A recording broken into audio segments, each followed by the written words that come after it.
Hello and welcome to another episode of The Grindbin. I'm Mike Wood. I'm Chris Mann. I'm Bobby Trippett. And today we're going to be talking about 1978's Starcrash. Time for a little robot chauvinism. Hey, Bobby, I got the money. Yeah, I made the team. But you're a hooker. Get that goddamn thing out of your mouth. Where's Seven Knockers? I don't know. Spooky ain't got no real rhythm. Hello, Pizza Man. We're gonna play a little game, baby. I just love funny games. Get a little girl all hot and horny. This is Los Angeles. How the hell would women live? I'm horny. And maybe Daddy wouldn't have had to kill himself because he couldn't get us up anymore. What a shame. Come on, just step on the gas before we get creamed.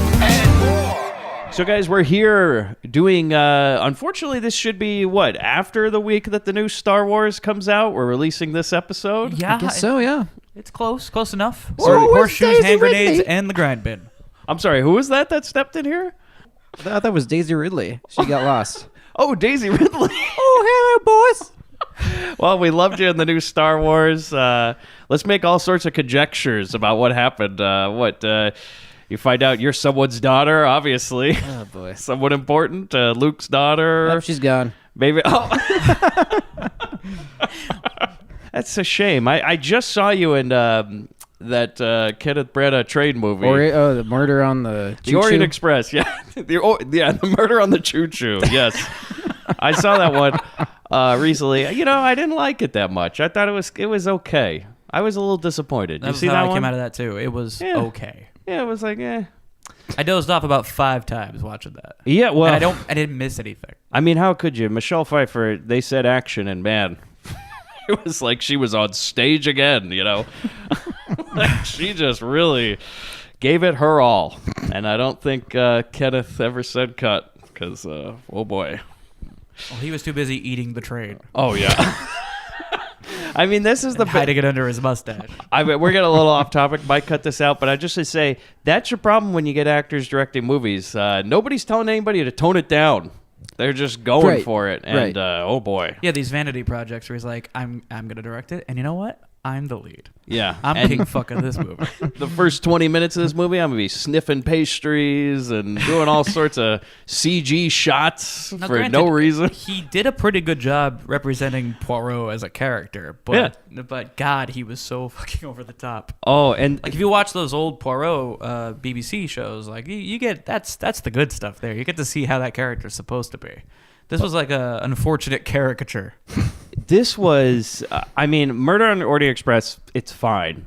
I would not Really? recommend it, but yeah, it was a little excessive in multiple ways. Like, okay, so you think it's a movie on a train, right? Let's spend the first 20 minutes going from fucking country to country. We're in... It opens like Indiana Jones. We're at the Wailing Wall, and then, like, we're getting all sorts of CG shots of the Middle East and stuff. You're like, what the fuck? Get on the train.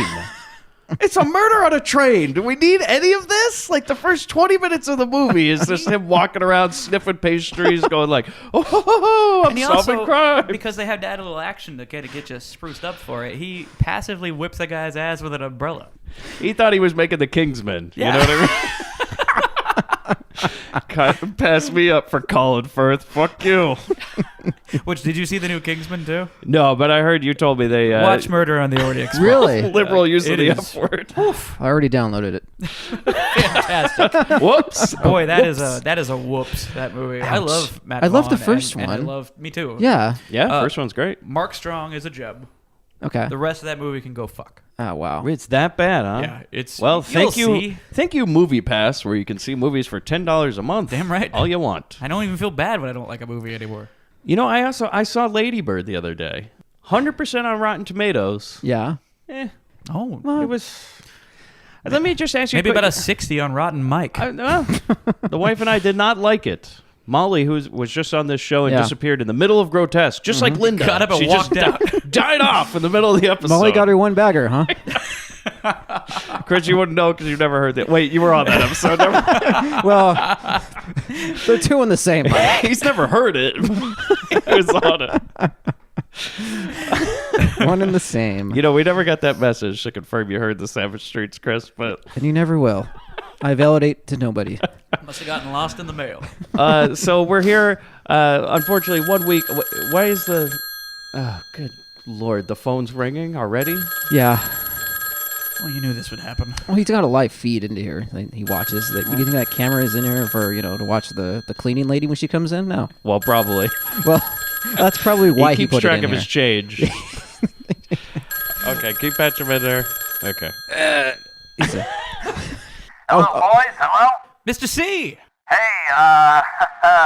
Hey, Mr. Crown, how you doing? Hi. I'm all right. You boys, how's it been? It was a rough Thanksgiving for everybody, knowing that you pulled the bonuses, the holiday bonus, once again. Yeah. Well, once again, the Patreon money is mine. I bought the bin. You always advertise that it's possible, so thank you. I took you up on your offer. It was much cheaper than I would have expected. You know what? That's fair. And you know what, Mr. C? I respect that. Well, Don't Trip encourage is him. my boy. Don't encourage him.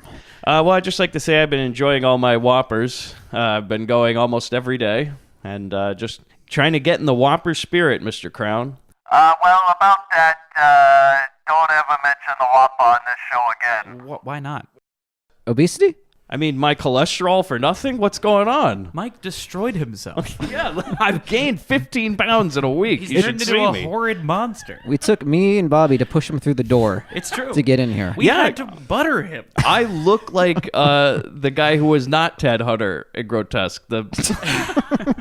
Our resident Patrick. Yeah. No, fuck Burger King and also fuck Eddie Deason. I'm sorry, what? Wait, what's going on here? Oh, well, I'm glad you agree. I'm having a hard time arguing with that one, Mr. C, but did something happen?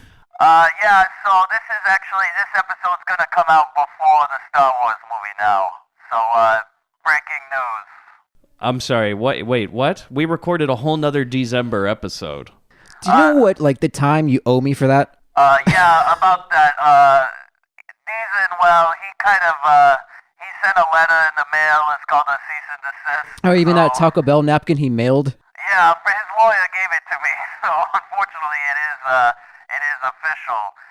We can't air that on the main feed. So, We recorded a whole episode, and we're not even going to get to. We went through all. Mr. Crown. That's okay. He That's grinched fine. us. see, I knew Trippett would agree with me. He's a good man. Yes, we are not airing it. Lick balls, Crown. I'm sorry, we recorded the whole episode on Beverly Hills Vamp. I'm sorry, man. Did I hear something out of your mouth there?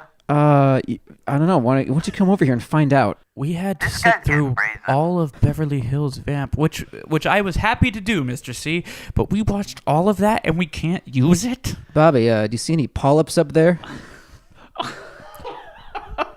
Zing, man.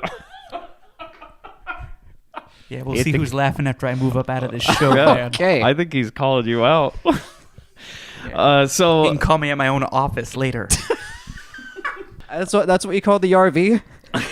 It's a start, man. Well, boys, so all of you shut up, please. Let me explain what's happening.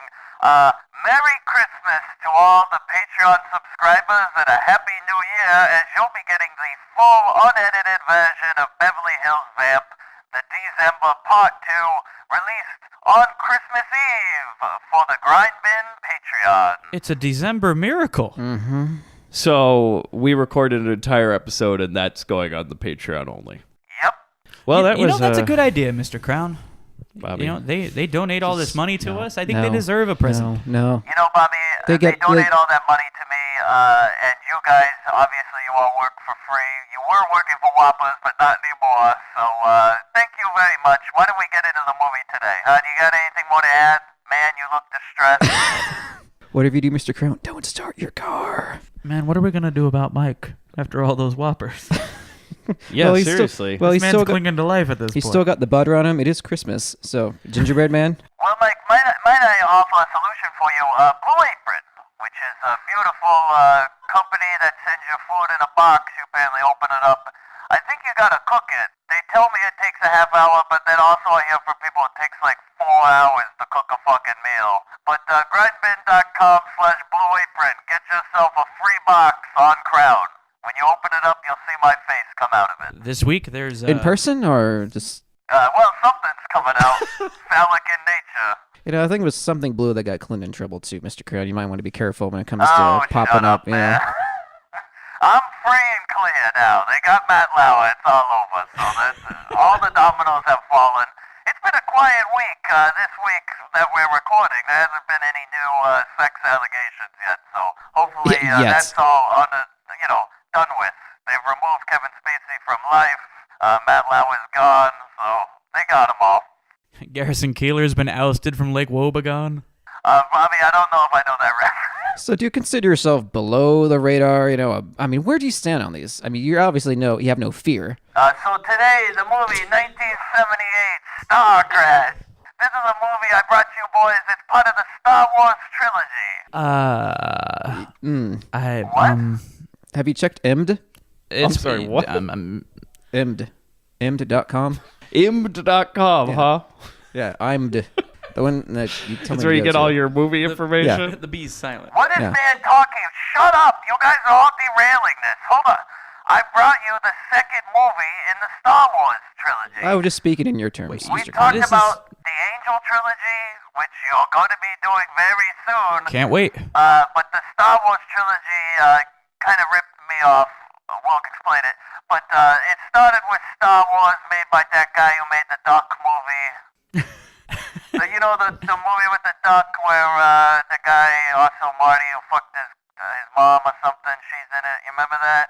Yeah, we all remember Howard the Duck. Absolutely. Mm-hmm. No blanks being drawn. Unlike Mr. Crown below the waist. Man, what's your email? Let's talk on the show.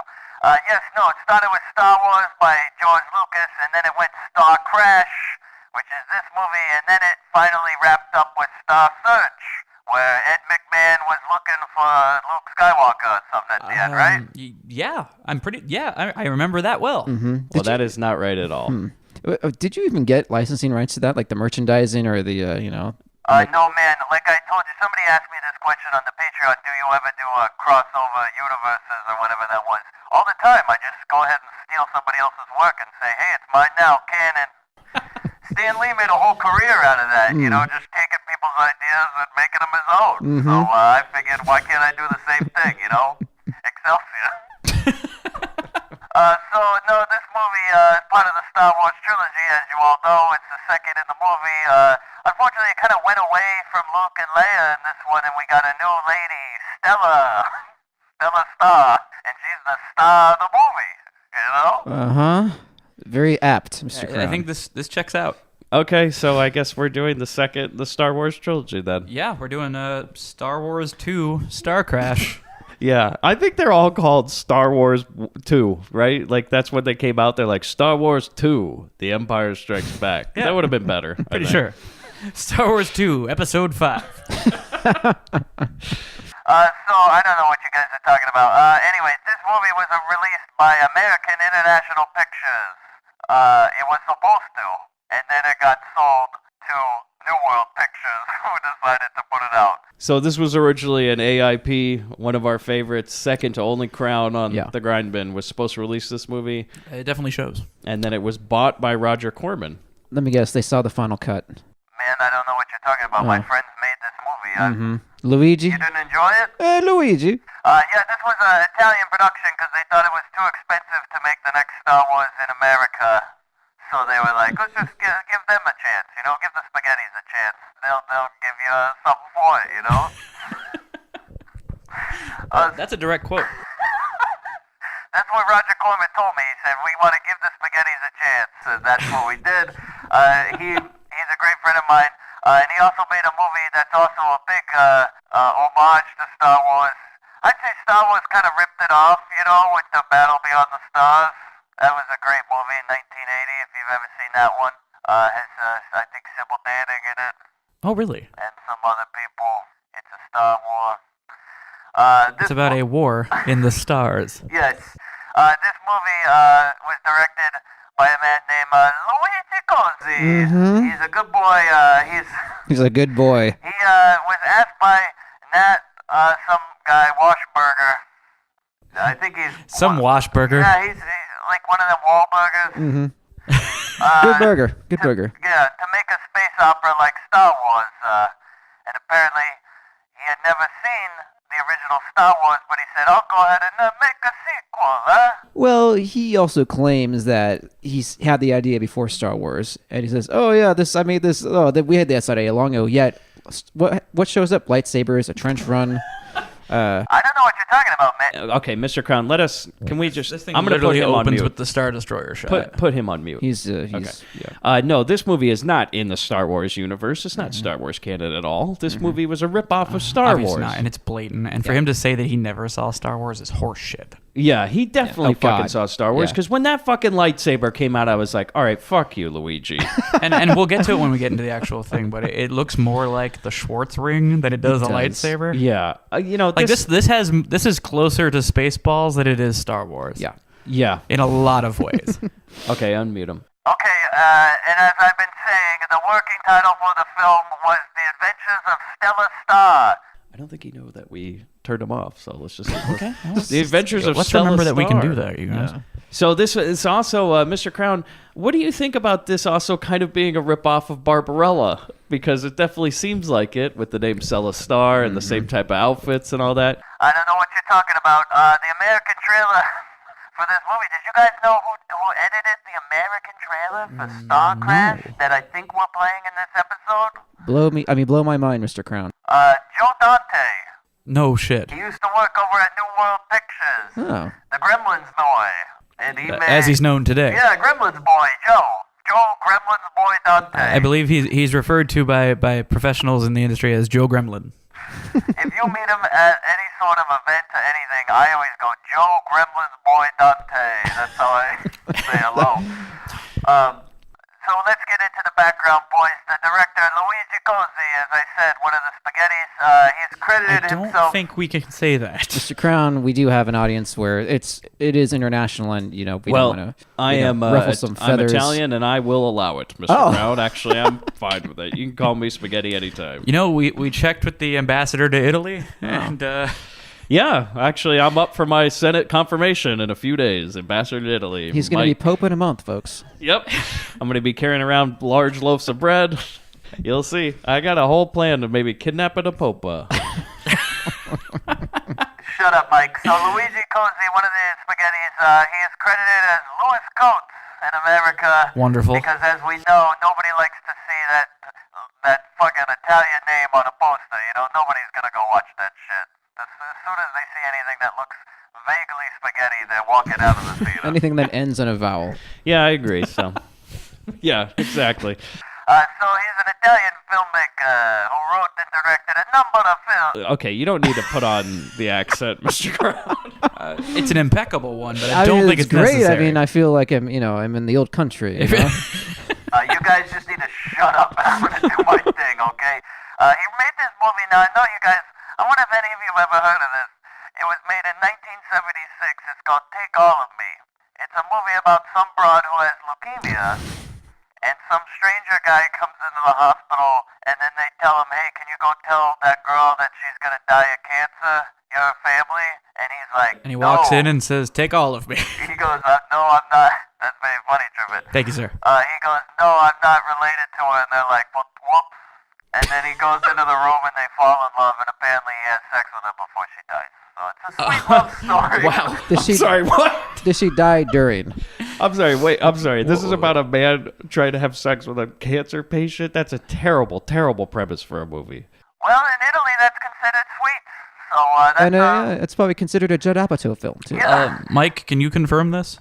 In Italy, that's considered sweet? Why don't we move on? Okay. What's next? 1977, he made the movie Godzilla. No, it wasn't the Japanese. It was Luigi. I'm sorry, what? Wait, what? Oh, okay, never mind. They're telling me he bought Godzilla and colorized it because nobody ever wanted to see a black and white lizard. Okay, wait a second. So he's credited for making Godzilla in 1977, but he just took the original Japanese movie and colorized it. And then released it in Italy? 1977, boys, in America. Oh, interesting. Yeah, fascinating. That sounds great. Can you keep moving? Yeah. Shut up, Mike. 1980, Contamination. Have you seen this one, Trippet? I've not yet gotten to see that one. I'm familiar with the title, though. Okay, well, I'll tell you, it's kind of like a mix between Alien and Invasion of the Body Snatchers, but instead of...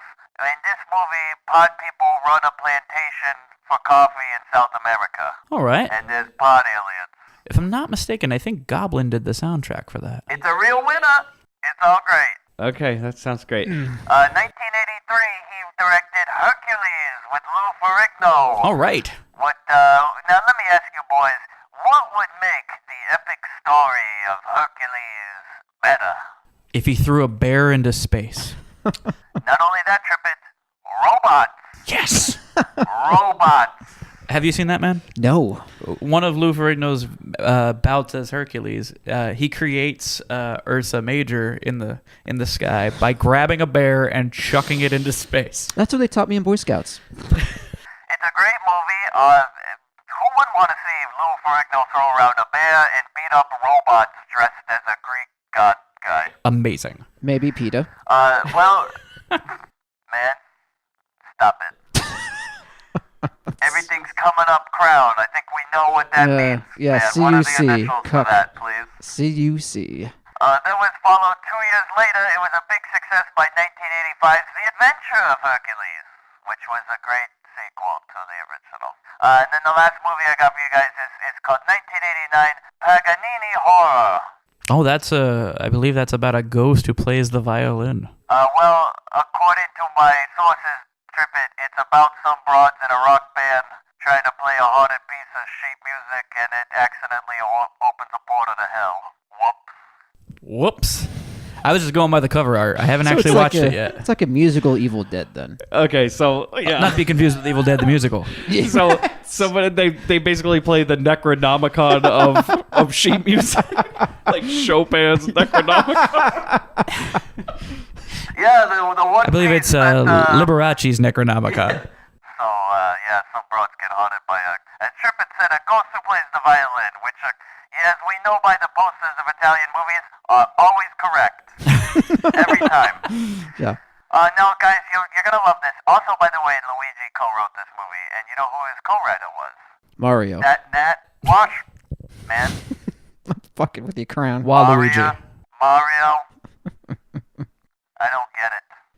That's why I said it, Mr. Crown. That's why I said it. Nat Washburger, like I said, related to the Wahlburger family. He's the other writer of this movie, produced a lot of random movies, including 1971's, I like the title of this one, Are You Engaged to a Greek Sailor or an Airline Pilot? That's the Wow. title. That's not the tagline? That's the title of the Oh. movie. The tagline. It sure sounds like it. It does. That's a mouthful. You think everybody said that when they were up on their way to buy a ticket, or they're just like, one for Greek sailor, please? No, I just like the title of that, but he's most well known for producing a movie that I saw at a big Hollywood Insider party. 1972's The Day the Clown Cried. Oh, my my God. God. Wait, whoa. The guy who co-wrote this movie produced The Day That the Clown Cried. The Jerry Lewis... And I'm sorry, you said you've seen this movie? He was probably on set. Yeah, I was at that same party that guy, remember that one guy, Harry Shearer, the Simpson guy? Yeah. Uh-huh. He said he saw it at a party. We were there together. He said he didn't like it. He was laughing his ass off. I was sitting right next to him. We were both getting a good chuckle. Would you say that's the night the crown cried? Very funny, Trippet. Very see? funny. I'll let myself out. Oh, boy. Shopping cart just rolled by. Okay, the last person in the crew I'm going to mention, guys, John Barry, who did the musical score for this. Now, you're probably familiar with him because he's done a ton of movie scores. Like a ton. Including James Bond movies. Including the one that the actress from this movie was in. But I only mention him because apparently they were so afraid to show him this movie because they thought he'd quit.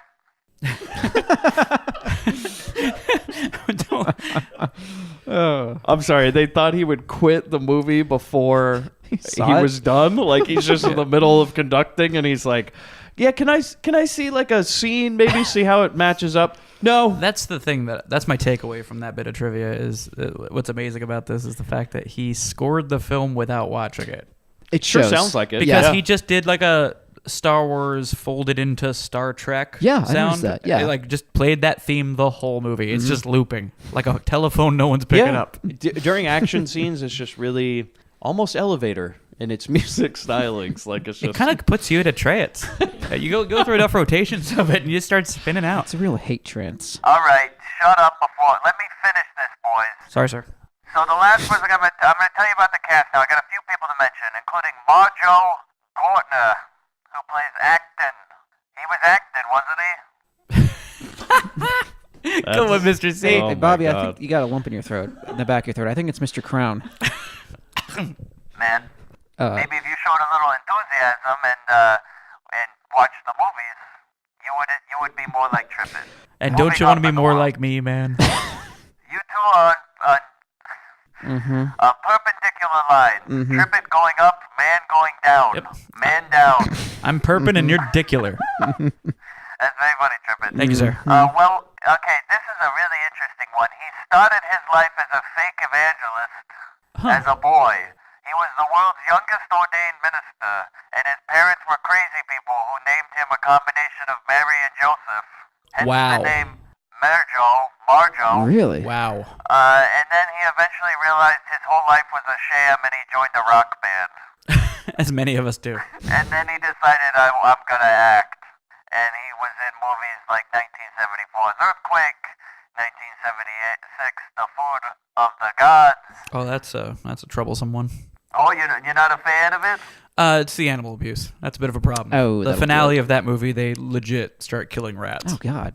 Yeah, it's bad. I don't know if Because I'm they okay flood with the town to Trippin' stop the anymore. giant rats, and it's a brilliant bit of filmmaking, Mr. Crown, but it's a bit upsetting. Yeah.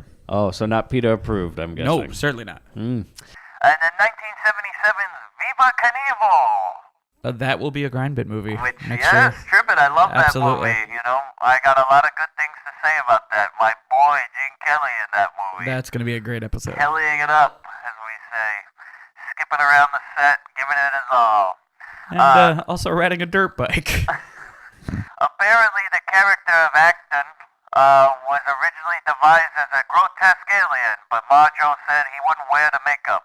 Which is kind of amazing that the script says that you're, a heavily prosthetic, makeup alien. You're like a Worf, or whatever. Yeah. And he reads that and goes, nah.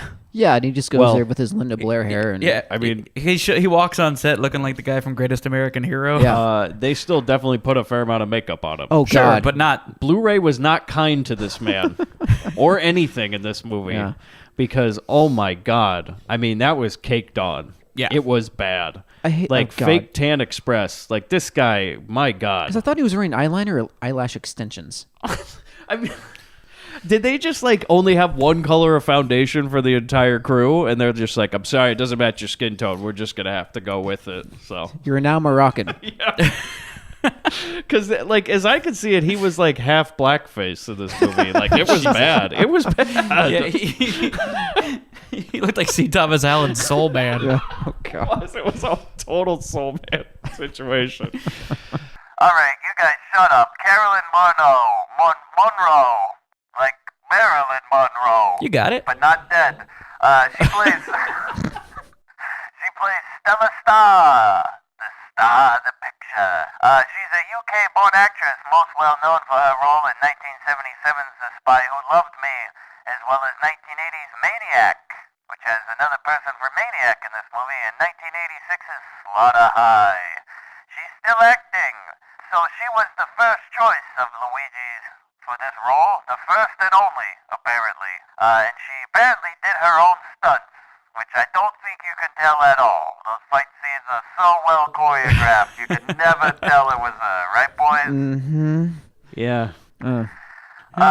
Caroline also was originally supposed to wear the leather bikini throughout the whole movie, and then apparently these studios cooked it up and said, I'm sorry. Can we stop using that term on this podcast? I think we need to get away from The that. studio came up crown. yeah, we'll just say it CUC from now on, okay, Mike? Does that make you better, you fucking snowflake, you? Yeah, that's fine. But So- it's interesting though. The producers were like, "Hey, we got to air this on TV at some point. Can we maybe cover her up a little?" Apparently that's what they said, Trippin'. They snowflaked up and said we gotta cover her up, and so then they made her put on some plastic. It's the and best some they could trash do. bags. Yeah, whatever they could get, a sandwich bag, a freezer bag, A wrap it clear around umbrella. I'm amazed they didn't have like a guy walking behind her holding her breasts or something the whole time the rest of the movie. Well, Like that just was hands the on plan. her. Yeah. She was eventually gonna lose that outfit, and then a man was just Acton was gonna cover her breasts for the rest of the movie with his hands. But he saw that in the script and went, nah.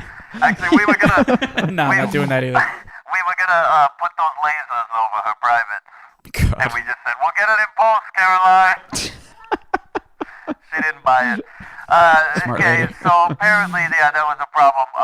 She also had a close shave with gastric distress.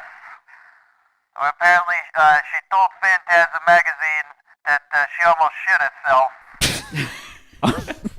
I appreciate how candid she This is is about her very candid, experience yeah. on this set. She said, I almost shit myself, but good thing I was wearing that plastic suit over the bikini, or else would have been everywhere. Instead, it would have just been a nice, different color to the outfit, I guess. Which magazine did she tell this to?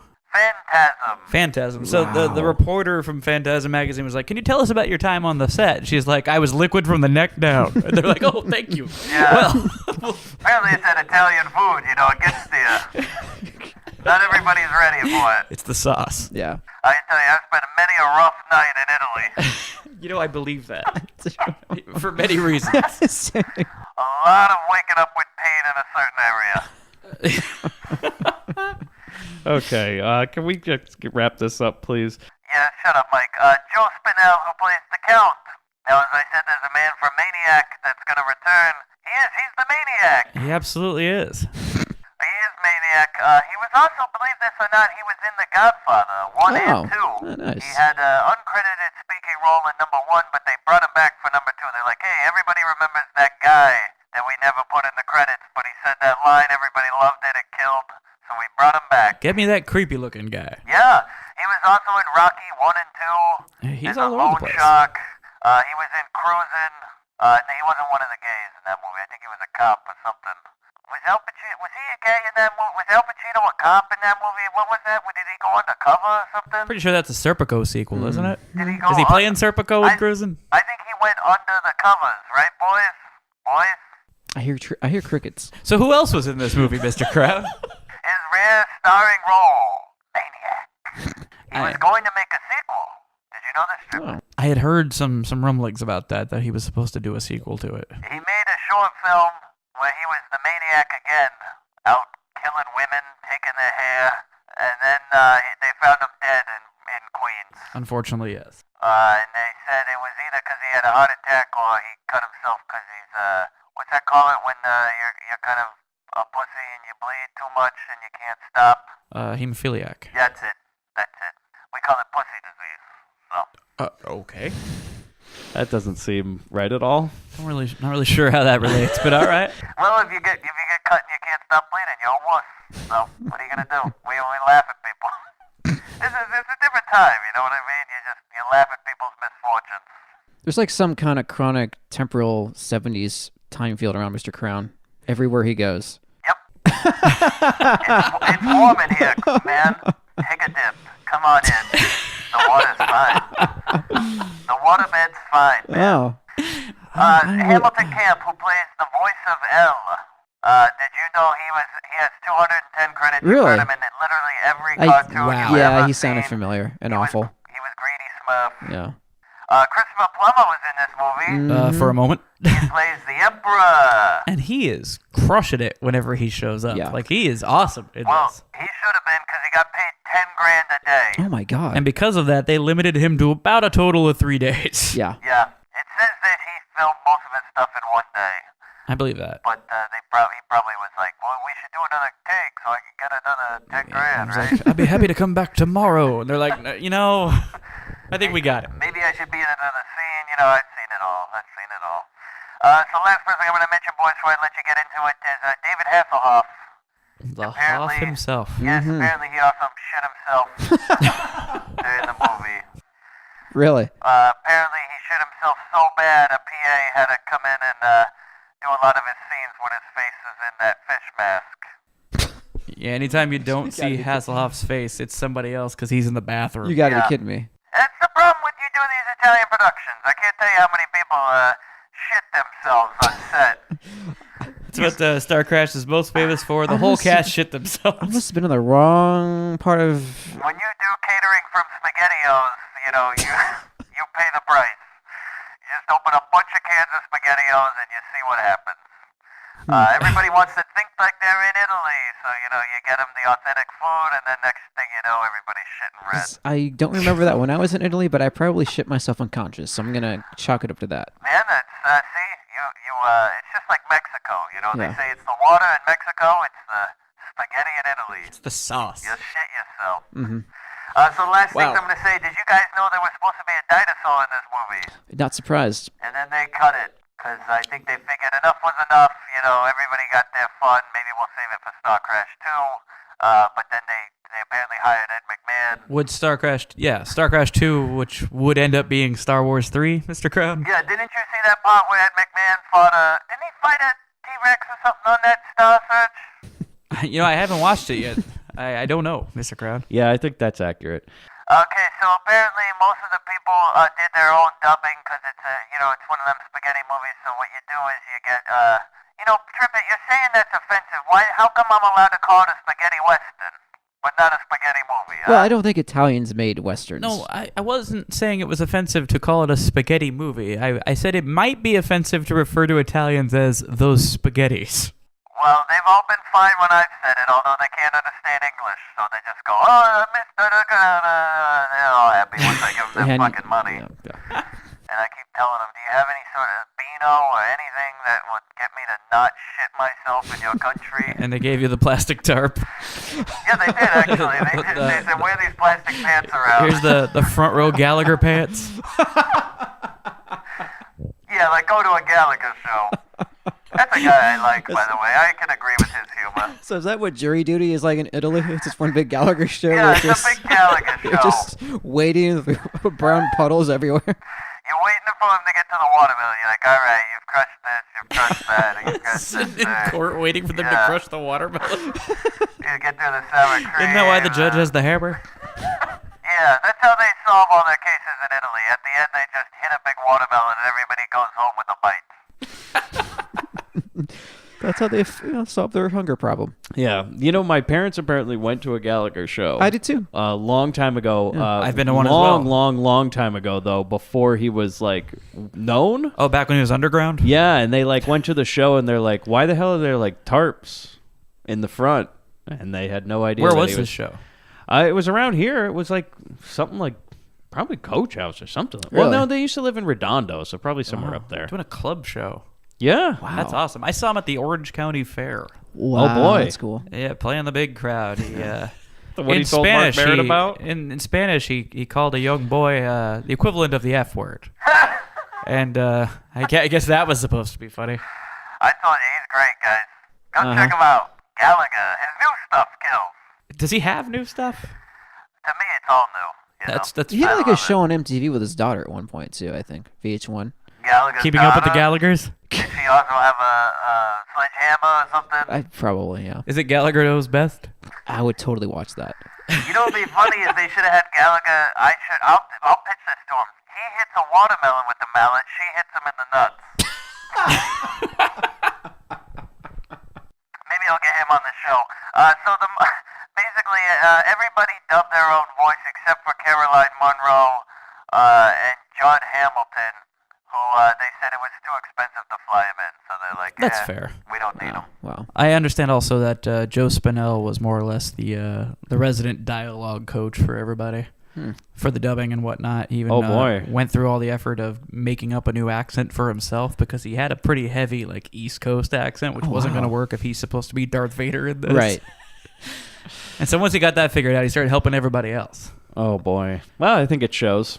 Okay, so the martial arts fight apparently between Majo and Robert Tessier, which And that's martial arts in air quotes. Yes, it was improvised on the spot, but I don't think you could ever tell. Oh, Do no. you think? Those fists flying, really? I thought for sure Yoon Wo Ping had choreographed this. Yeah, the flailing, the go nowhere aerobics. Yeah. I'm very, man, we'll talk later. And the last thing I want to say is the film grossed $478,000. That was it. So Ouch. I think Which is rough because I think it cost about $3 million. well, that's just in America. So, the spaghetti's ate it up. Right. So, I think that's time for me to go, boys. But I'd like to say one more thing. Man, I noticed those droopy eyes, the bags under your eyes. Excuse me. It's only when you show up, Mr. Crown. Well, man, can I mention, there's this service where apparently you can order a mattress. It comes to you in a box. It flies out like a can of snakes or whatever those are called that you get at a joke store. I think you got it. And it flies right on your bed. A Lisa mattress. Grindbin.com/Lisa mattress. Get yourself a free mattress. On man. It's at grindbin.com Yep. /okay. Yep. If you enter in code MAN on mattress, 50% off. Yes, it's on man. He will pay your mattress for I will Casper Lisa mattress. And I will show up on the mattress. He will pay the full price of your mattress. Promo for code anybody man ordering. on man. Okay, just thank you, Mr. Crown. We'll see you next time. All right, I like that. Okay, he's gone. Okay, so we get into the movie. Chris, you'll take us off from here. Ready? The whole thing. Go. I just want to say the space backdrop looks like a shoebox with holes poked through and Xmas lights. Oh, it taped around. definitely does. We're using a light bright for the background. Yeah. So We do a straight up talking about Star Wars knockoffs. We're doing the Star Destroyer opening Oh, totally. okay, with Totally. the model. did anybody else notice this though? So the Star Destroyer flies over you, right?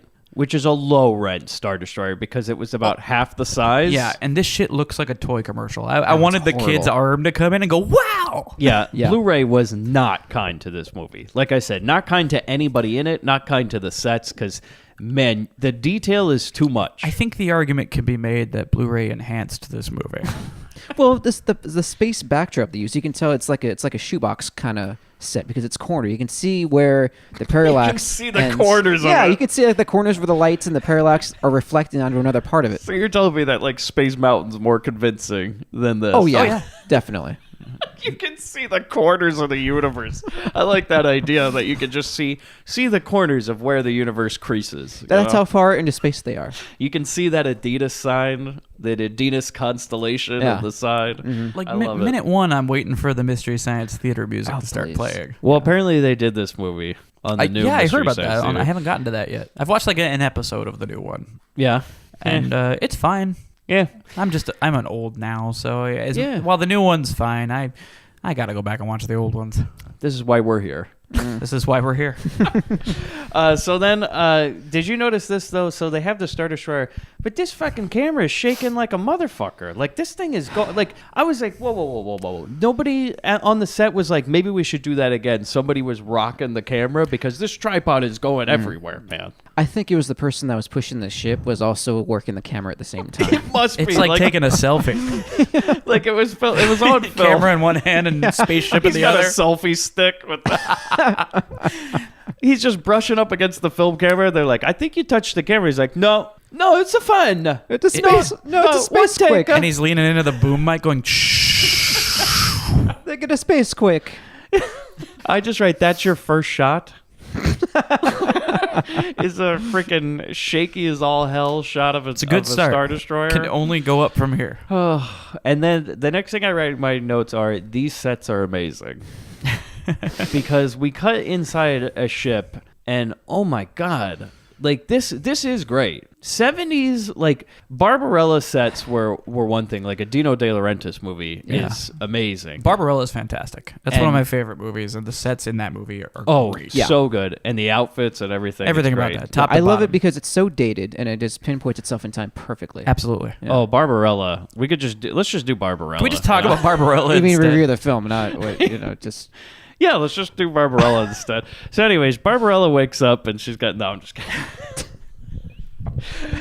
I do like that. Just one more thing about Barbarella. I like how she's wearing that one outfit with like a 12-foot long tail. Oh, and it's you're great. like, how is that practical at all? And Where it's she's not, just 'cause she's Squirrel Girl for no reason. She's always getting it stuck indoors in that movie.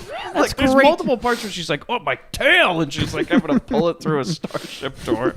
But honestly, she has a sex scene with a guy in most of a gorilla suit, so you can't really judge her costume. Oh, it's a great movie. So this movie, in the vein of Barbarella, has very, very, very 70s sets. Oh, yeah. This stuff is great. And This feels like a porn parody. yeah, it really does. This whole definitely- movie. yeah. But again, I think it's Especially the Blu-ray. later in the film. I think it's the Blu-ray that's really doing it harm. Because these guys, by the way, so these costumes, I put amazingly low rent. Yeah, these Martians look so bad, Santa Claus is about to conquer them. I mean, they do look like the actual manifestations of like the production sketch of what you make a costume. Like the mock, these look like the actual mock-ups. Like with the no costume refinement. designer was a little too on the mark about it. Like he's like, I'm gonna give you what you drew. Exactly. No, like they took like his construction paper and then just cut it out and glued it on a man's head. Everything's very angular. Like there's like the guy's chest is like a perfect triangle. Yeah, he was just wearing a trash bag. This is like one of those articles you see online. It's like, this costume designer took her daughter's drawings and made costumes. You're like, oh, that's amazing. Yeah. Like you can see the cardboard on the helmets. You can see the trash bags on the bodies. It's very, very cheap. But that's apparently, as Mr. Crown would say, how the spaghettis do it, huh? Yeah. And that's why we love him so much. And this movie kept reminding me over and over of Raiders of Atlantis. Oh, yeah. Quite a bit. Which was a higher quality production. Yeah, I'd say. I'd argue. I'm not going to say better movie, but the sets were at least of a higher quality. Yeah. The sets again, it's Blu-ray. It's ruining it. Right. Like these sets were never supposed to be seen in that detail. It's supposed to be. It's like riding Space Mountain with the lights on. Yeah. It's just not meant to be that way. Oh God, the worst experience. Oh, you didn't like that, huh? It's just like, oh, this is like a kid's carnival ride. Yeah. Sure. You realize it's just some lame roller coaster. Yeah. Like you want it in the dark with the stars and all that.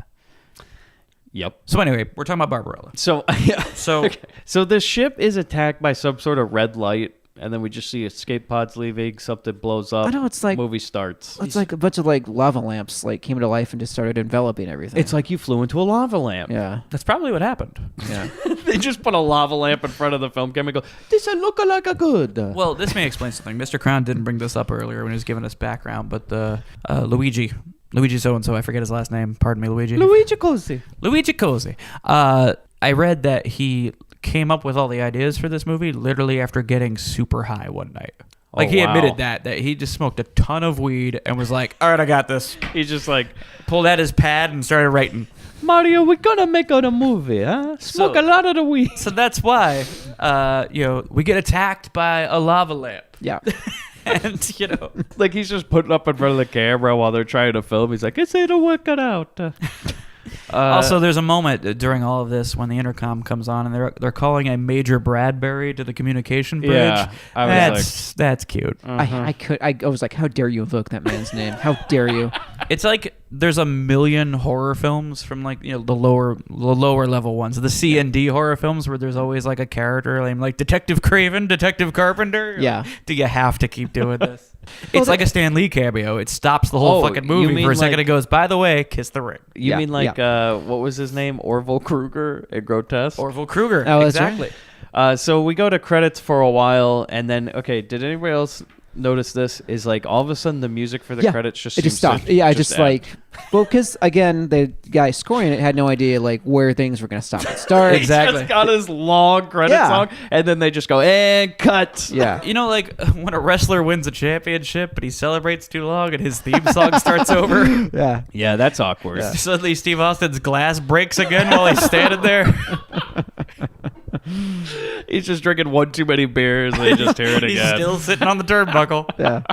Okay, so we get credits for a while. The song just ends. Really doesn't even fade out. It's like almost a hard cut. It's like someone tripped over the plug. Yeah. Or they just hired John for like exactly 45 seconds, and then he's just conducting the orchestra and goes, and stop! Yeah. Like just a hard stop. No legato. No legato. Grabs the envelope full of cash and walks out. He just turns off the mic, walks out the room. Done. Yeah, grabs his envelope of cash. It's like, thank you very much. I'll see you all around. I'll never watch it. Don't worry about showing it to me. I don't give a fuck. I'm sure it's great. Okay, so then we see a man and a woman in a spaceship. So we get introduced to Acton and Stella Star. Man, Acton, I mentioned this earlier, he looks so much like the greatest American hero. Oh my god. He's got like the outfit on, or like a Mork from Ork suit Yeah. that he's wearing. He's got the sweet future perm. I am going to say Soul Man. He does kind of look like Soul Man, even with the perm and everything, So C. Thomas Howell, his Soul Man. Go look up the poster for that. You'll see exactly what he looks like. Little different shade of brown, I'd say. Yeah. This is what I first write. Blu-ray was not kind to this man. They get chased by some sort of space police. And these space cops, they look like marital aids. Like, explain. This thing comes on the screen, and this helmet that he's wearing, he looks like a big black vibrator. Like, this is a dildo cop that's chasing them down. Yeah, it would have been great if he just kind of dildoed around. It just wobbles a little bit. Like somebody left him on in a drawer. Their police ship has a suction cup on one end. That's how it docks. It just goes to the sides of things. Okay, so these space police, one is a green man and the other is a space dildo. That is like the most wannabe. Again, he's never seen Star Wars, but this is the most wannabe C-3PO. But they're like, you know how we get the C-3PO, but not C-3PO? You make him a Texan. Yeah, he's got this like Wild Bill from G.I. Joe voice that he's using the whole time. What the fuck And is so you this got about? A vibrator with arms who's like, well, shit, hey, everybody. Because it has Okay. more like a Darth Vader look to him too. I mean, with the Yeah. color tone. So I'm thinking, let's take Dark a Darth helmet. Vader costume, and just make an insufferable Texan robot. But this is a Texan robot. Yeah. How fucking insane is this? Like, you are in space. Yeah, at the literal corner of the universe. You have a guy that does voice acting. He can do any voice, and he's like, "Well, what do you want me to do for the robot? You want me to go a little bit like this?" or They're like, something?" can you do Boss Hog? I'm sorry, what? Jim Ross. Look at the Dukes of Hazzard. Yeah, Tuka, like a bossa hog. Bosso Okay, Hoggo. whatever you want. So yeah, the robot talks like some sort of Texan through the whole movie, and he's saying all sorts of. Like, he should have had a cowboy hat on the tip of his penis helmet. Oh my god, if he is wearing a cowboy hat the whole movie. I just want to know like how they got this robot. And like again, now I'll bring this up as like my favorite character in all of Star Wars is C-3PO. Really? Because to me it's hilarious that there's such a thing as a droid with a bitch setting. Because all he does is like complains the whole complain and series. it's like, you're a fucking robot. Do what I tell you. You're right. Who set that robot to be like Yeah, that? who said it to bitch? I'm Like assuming what? R2-D2 rewired him. Because That little all, probe came out and...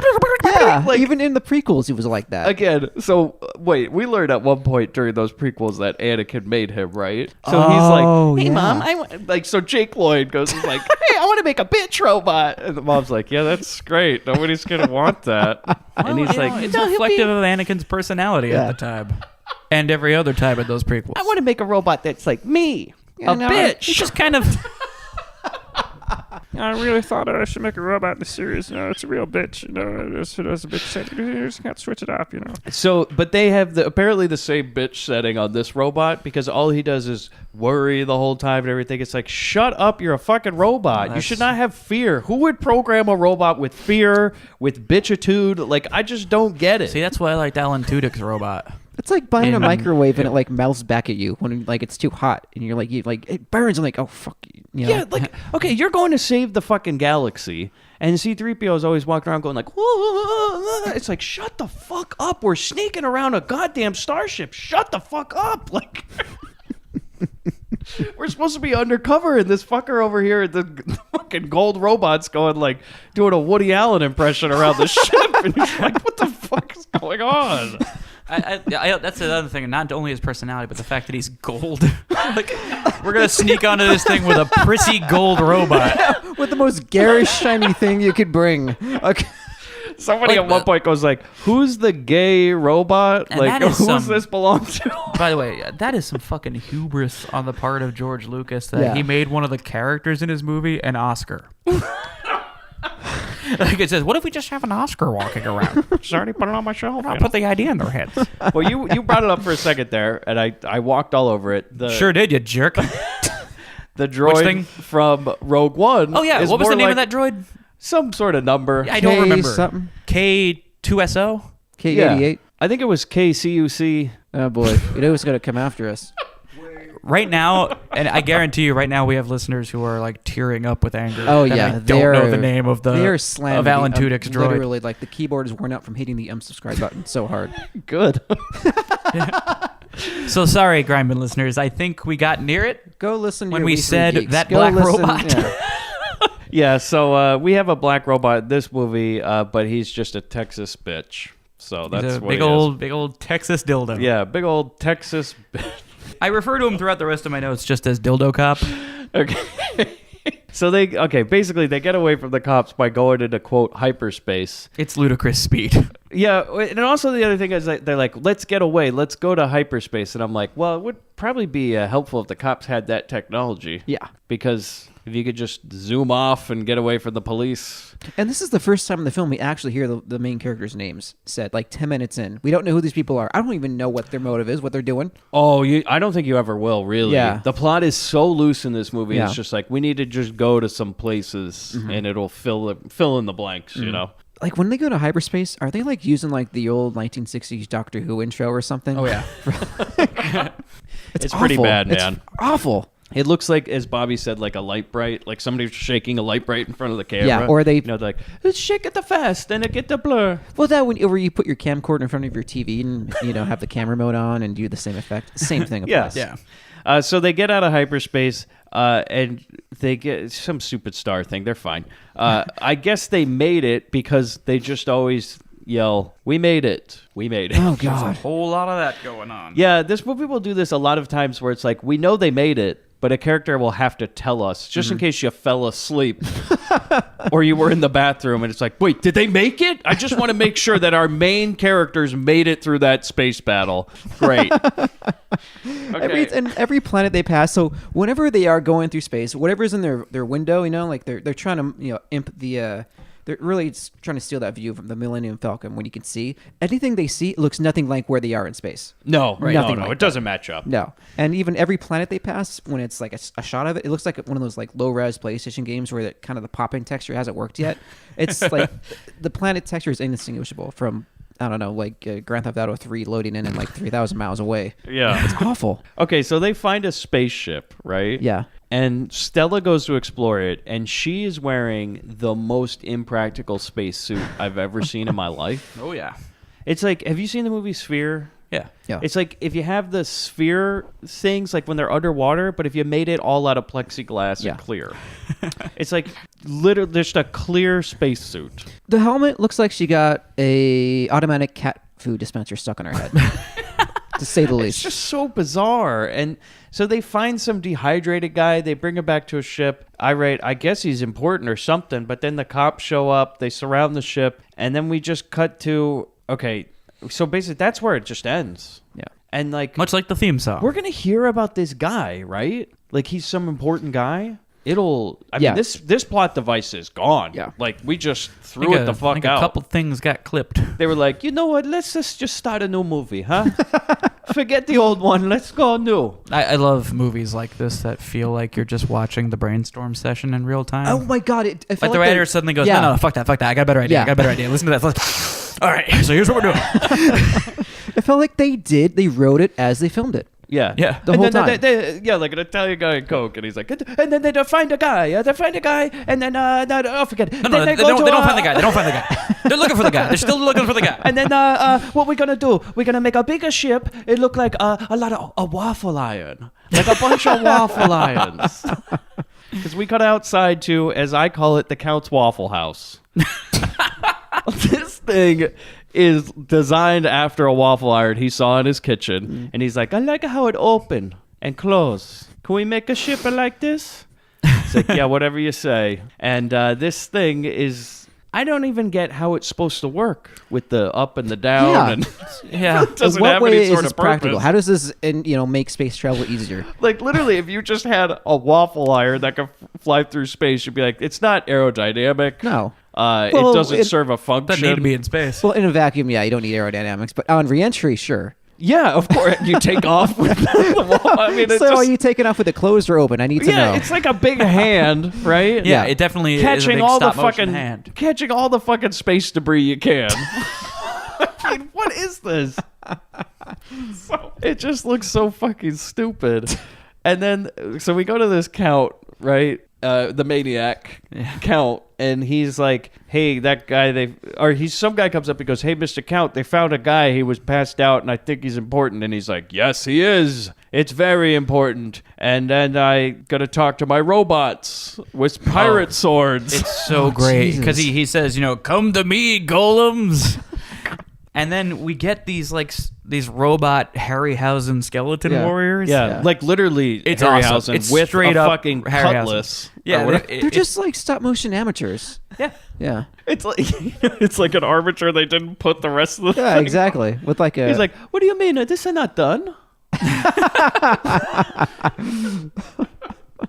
Like they didn't put the skin on it. They didn't have they enough like time. spray painted some button silver and glued it on the front and back. And why are they carrying pirate swords? Like I In could've, space! Like, it's like I guess the director said he kind of wanted it to be like Sinbad in space. Yeah. Yeah, he took that literally because Remember, like the it's director was high as shit when he made this. like he's got Prince of Persia swords. Like Yeah. it just makes no Like I'm just picturing him on like a beanbag chair, staring between the Harryhausen movie he's watching and the lava lamp next to the TV, and then back to the Harryhausen movie. He's like, I think I got it. I mean, some guy walks up to him with the prop department. He's like, "All right, so we think of this good blade go well with these robots." No, I want the sword. I'm sorry. They're robots on the spaceship. Why do they have swords? More like this. Just hands him a fucking Johnny Depp cutlass from Pirates of the Caribbean. He's like, film it. So basically, this count, he's insane, right? Yeah. Joe Spinell dressed like the Count from Sesame Street. Yeah. That And he was goes, like- I want you to catch me a prisoner. 1 a prisoner. 2 a prisoner. Well, it was such a like an Emperor Ming ripoff too. Yeah, Like Flash Yeah. Gordon. Yeah, it is so Flash Gordon. Yeah. You get if you've ever seen anything from the 70s that took place in space, it's in this movie. Oh God, yeah. Somewhere in this movie.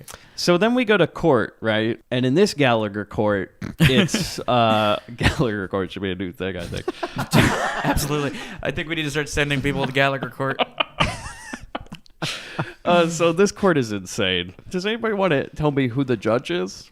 Apparently the judge, the jury, and executioner. Is this the mother brain? Yeah. That's just what I have written down. It's like mother brain. Yeah, You know, it's- from Metroid. Like a yeah. With like a man's head on it. Yeah. Yeah, and here, what we're doing here now is Superman. This is like fucking Totally. Krang. It's a little bit Krang, yeah, Yeah. but we're also doing the Kryptonian High Council, doing the guilty at the beginning of Superman, which came out like a year before this movie.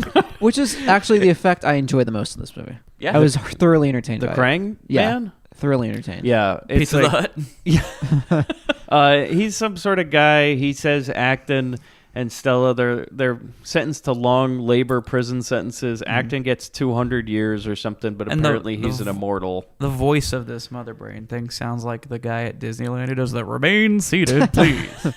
So the double, por favor. Yeah. The Disneyland Limited.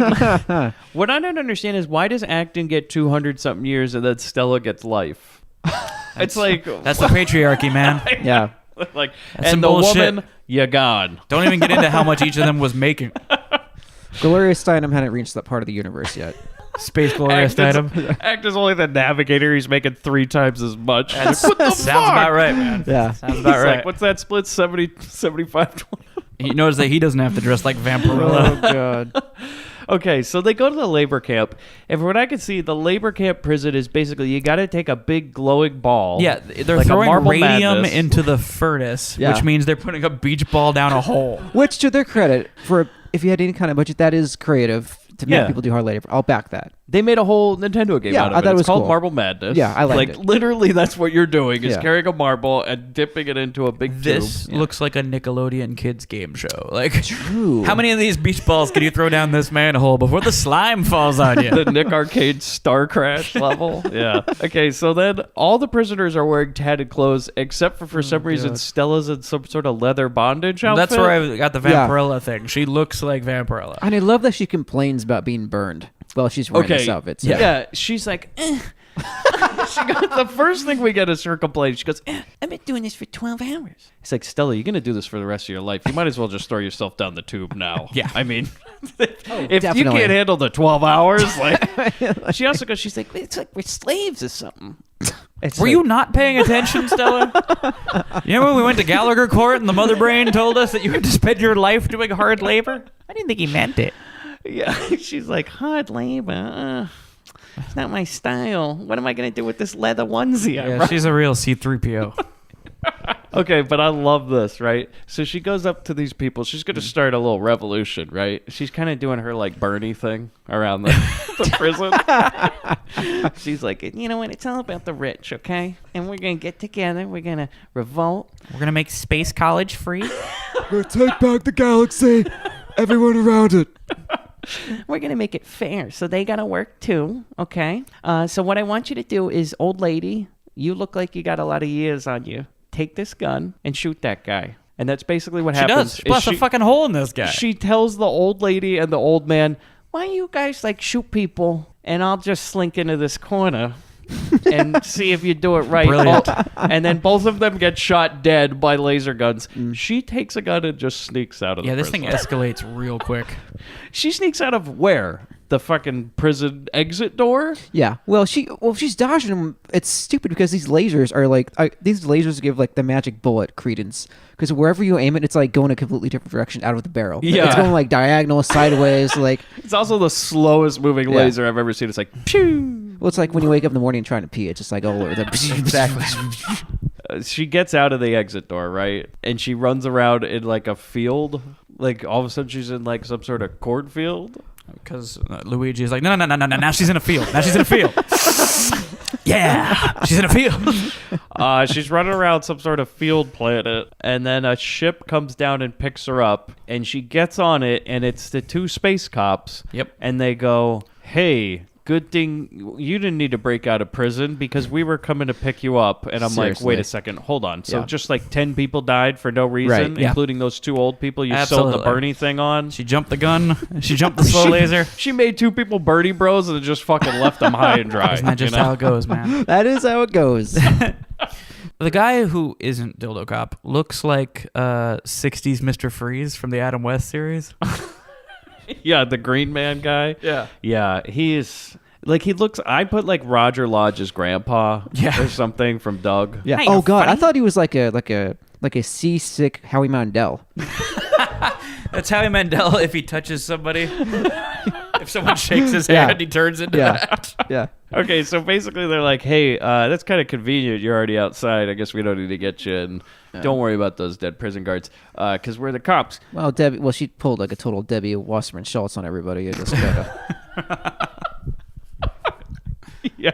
And so they go, like, away, and they go pick up Acton, which is a whole scene you don't need with, like, a new actor and everything. He's like, you can have this prisoner right here. And he comes up through, like, a Han Solo getting out of the ice, the freezing carbonite I was like, tube how long and- was he down there for? There's no room to like. There's like no room. It's like shoulder room, none. Yeah, so wait, his labor camp was he just got to sit in a tube or... A compartment in the floor. You don't understand how bad it was. I had a test audience for TV shows. It was horrible. Horrible. Yeah. You know what it's like to watch 12 hours of Fox? Whoops. So we just go to like this ship and they're like, hey guys, here's Christopher Plummer, everybody. And man, Plummer looks dope as fuck. Like he's got these like Mr. T chains on, and he's chilling because he's only on this set for the next 8 hours. Yeah, he's as Elle says, and I'll probably just cut it in, a holographic image. He's here.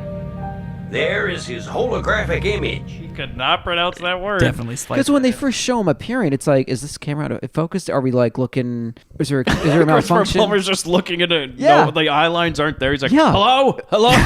I thought something was like wrong with like the transfer. It didn't look right at first. They have to tell you it's a hologram, or else it doesn't look right. Yeah, make the robot say a hologram. And so then he gives It's like him- your grandma's trying to video chat with you, but you don't know where to look. Why do I look on this Skype, Chris? Okay, so then he gives him some plot. Like Christopher Plummer's like, hey, this is how the movie's going to be, all right? You that's just his got to job. go find a ship or something that crashed. And yeah, there was apparently 3 ships that crashed. Christopher Nolan, take note. Because one day we'll make a movie called Interstellar, which is just like it, Do you think he was watching Starcrash? He's like, that's a great idea. I'll make that but good. And like, he's even got the Matt Damon planet and everything, man. Yeah. We'll call it Interstellar. Oh. You damn sure he was watching this. Yes. Okay, So basically, they, hey, find these ships, and also apparently my son was flying a ship. So if you find him, that's great. Otherwise, fuck it. Why we need to find these ships? I don't really know. Something about beating the Count's Waffle House or something. Well, see, there's a line where they say the Count has created a weapon so vast, so huge. And, Dildo Cop's like, yeah. You know what the thing is? We never get to see the weapon. No.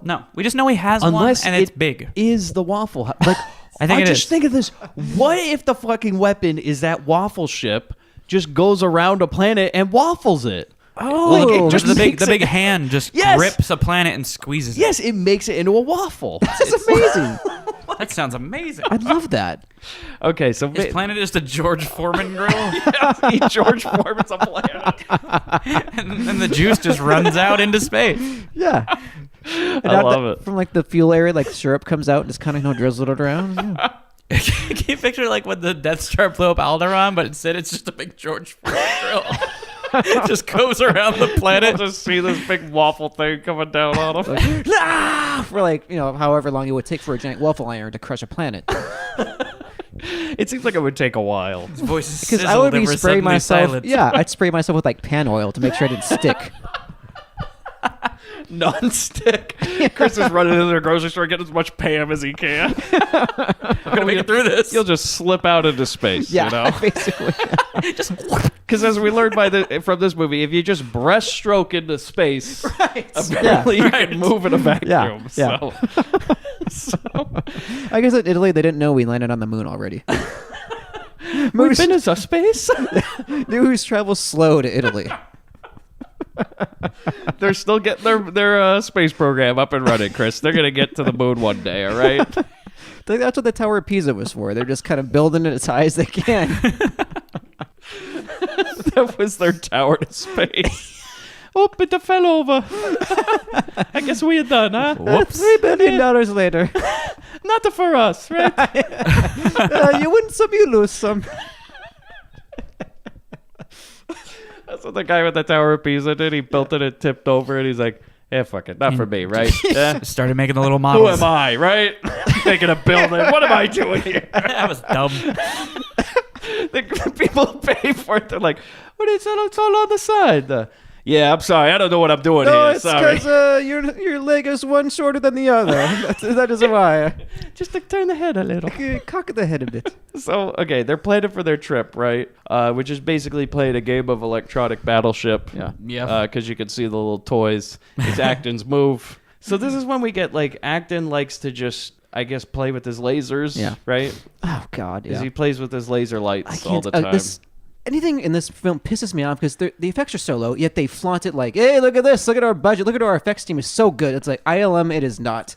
It is again light brights in some weird. It's This looks like somebody drew on fucking crayon. I hated it. Like A play-by-play guy from a football game. John Mann's in the back. John Mann's back there on the set going, Well, here's a guy who knows how to use force lightning. moving to the first. Boom! I mean, it's I want like, that when they explain the plan. He's just doing X's and circles X's like and O's, arrows. Here's where you go through the haunted stars. Yeah. Acton should have done that through the whole movie. That would have been amazing. Just showing everybody what he's looking at. And by the way, I can't wait to get to the fucking plot point that ruins this entire movie. Like, Oh, literally God. nothing makes sense Yeah. at one point. Because this is the only way we know this man has powers, is he can play with... He can play with himself, and it creates lasers, apparently. Mm-hmm. And so then somehow his laser lights, like his bad Tron effect, tell him, yeah, we need to go to some sort of planets. And I know these 3 planets, and apparently each one had a ship that crashed on them, and one of them has found our new homeland. Yeah. So we're going to go find it. They mentioned that they have to sail to the haunted stars to get there. Yeah. That was the most intriguing thing I heard in this whole movie. I was they like, should fuck put yeah, that the in it, haunted yeah. stars. We're going to do some Event Horizon shit. You remember, that would have been amazing if in Interstellar they're telling Matthew McConaughey, they're like, well, we can't go to that one. It's in the haunted system. He's like, what? Like Sam Neill's going to come after him? the haunted system. Oh, my God. What a crossover. The burned up naked guy is going to be yes. like yelling at him about things. The Interstellar crew meets Event Horizon. Yes. Traveled through that wormhole, went to hell. That would be cool. So Elle and Stella go down to the first planet. Before they go down, she's like, hey, is there any air down there? And he's like, yeah, sure. There's some air. Yeah, I checked. Yeah. Whatever. What do you mean by air? Just in general? Because they all got air. I mean, she's like, yeah, it's good.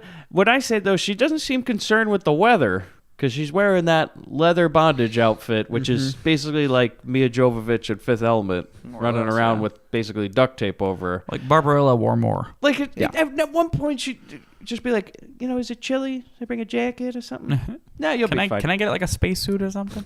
No, we don't have the budget, so you're going to have to run around with the duct tape. Okay, so then we see Elle, who's always he's got his bitch setting on, and he's being a nervous bitch. Sure is. Because he's like, all right, I don't know about you, but I don't like these planets. I don't like smoke and shit. Scares me. She's like, can we remove your accent at least because it's distracting? Welcome to Thunder Mountain Railroad. All right. So they land on a planet, and Elle and Stella walk around a beach. Then they find a ship buried in the sand. They find a laser spear. Yeah, a.k.a. like just, a fucking coat hanger? Yeah. Yeah, she picks up, she's like, I think it's a laser spear. Like, what the fuck would a laser spear be? Like, you still have to throw it? Yeah. And the robot because if it shoots a laser, that's a gun. Like, what's a laser spear? It's just a lightsaber you throw. Yeah, like the lightsaber extends and then you chuck it at Yeah, somebody. basically, It's just got like a little crayon tip of a laser on it. It just glows red. Yeah. It's for children. Like, it's a trading toy. So basically, they're just walking around, and they say, they landed on the Wonder Woman planet. Planet Themyscira? Because basically a bunch of Wonder Amazons Women, on horseback show up. And they call them that. They say, look, Amazons on horseback. Like, where are they getting that? Wonder Woman. Yeah. Well, why do I even they ask? Basically go to the Wonder Woman planet, and the leader of it is sitting inside watching a TV. And, okay, now this part makes no sense to me. She's watching this TV, which is apparently just the film camera, because it's the same shot. She's watching Spaceballs, the video. Yeah, and she says, take my revenge, kill him. And I go, huh? Yeah, what? What? Did we miss something? There's no backstory to this. There's no reason for us to invest in this element other than we're going to have a brawl with women. Well, you'd know what was happening in Starcrash if you watched Star Wars first. Yeah. I think, that or you needed to read the novelization of Starcrash. Definitely a couple comic books. A board game or something. Yeah, it's like the Animatrix. You'd get it all if you just spent all the time watching those. Then it doesn't suck. Agreed. And Okay. this queen, she looks like Space Queen Carly Rae Jepsen. Yeah, I could see that for sure. It's like, you just landed on my planet, and this is crazy. Okay, they go into the ship, and I love this. So they walk into the ship, right? And then some lady comes in, and she's just like, fuck you, robot! And just, just shoots him dead. And you're like, whoa, what the fuck? Like, Elle is gone. Like, he's shot on the floor. And I'm like, thank God. Thank God. I wrote that, Chris. I was like, I hope he's gone. Yeah. I hope he's gone. We don't need a bitch robot in this movie. We don't need a bitch Texan robot. But instead, they're like, hey, we want Stella alive, right? And then that basically is the slowest fight scene in history. And the slowest dialogue you've ever heard in a fight. Like, Like, so she kind of just learned from the choreographer, like, if you just move an arm like this, look like you hit person, they fix it in post. Yeah, they're gonna add like a laser effect or something. We're gonna get squiggly lines all around your arm, and that's how we know. This is like the first day of wrestling school. Like, a lady just comes up and kind of bends over, and she does the kick to the face, and she goes, and oversells this thing like crazy. It's like falling, and they catch her and bring her into this room. And they're like, hey, you're in a lot of trouble because I'm apparently related to the Count or something. They're like, you're a spy. The Count wants you dead. I know him. Yeah, something to that effect. It's like, okay. And then all of a sudden, out of nowhere, Elle just fucking runs in and starts shooting people. And he's like, I'm here. I woke up. He is a robot cowboy. And then going out guns blazing. Yeah. This is what I first wrote. Why does he have that accent? Was this a programming choice? I mean, we got to figure out how that happened. so annoying. No, you see, the rock aliens were scanning. Yeah. They found a country station on the Rima scanner. Yes. Could you imagine if in 2001 Hal had like a country voice? Don't think I do that, Dave. Not gonna open that door. Sorry. I'll tell you one thing. I am scared, Dave. Daisy, Daisy. I can feel it, Dave. Don't do it, please. Got like fucking Larry the Cable Guy as hell. I'll tell you one thing, Dave. I feel like a cat in a room full of rocking chairs. I'm gonna tell you that right now. He's like, open the doors, please. Nope, not gonna do it, Dave. 2001, they don't even find the obelisk. It's just all about turning the fucking thing off. They're like, is anybody, hello, Mission Control, Houston, hello, can you fix this thing? It's driving us fucking crazy. Okay, so they escape. They run around red halls. They shoot ladies. They make it out. And then I go, okay, what I'm seeing is that the Queen of Wonder Woman planet shoots lasers out of her eyes into a TV, and a giant robot thing wakes up. Yeah. Fuck yeah. Yeah. This giant robot statue. Which I love because it casts a shadow onto the backdrop that it's supposed to be like. There's a backdrop of space and a planet, and you can clearly see the shadow. Like, this must be a big robot. Oh, God.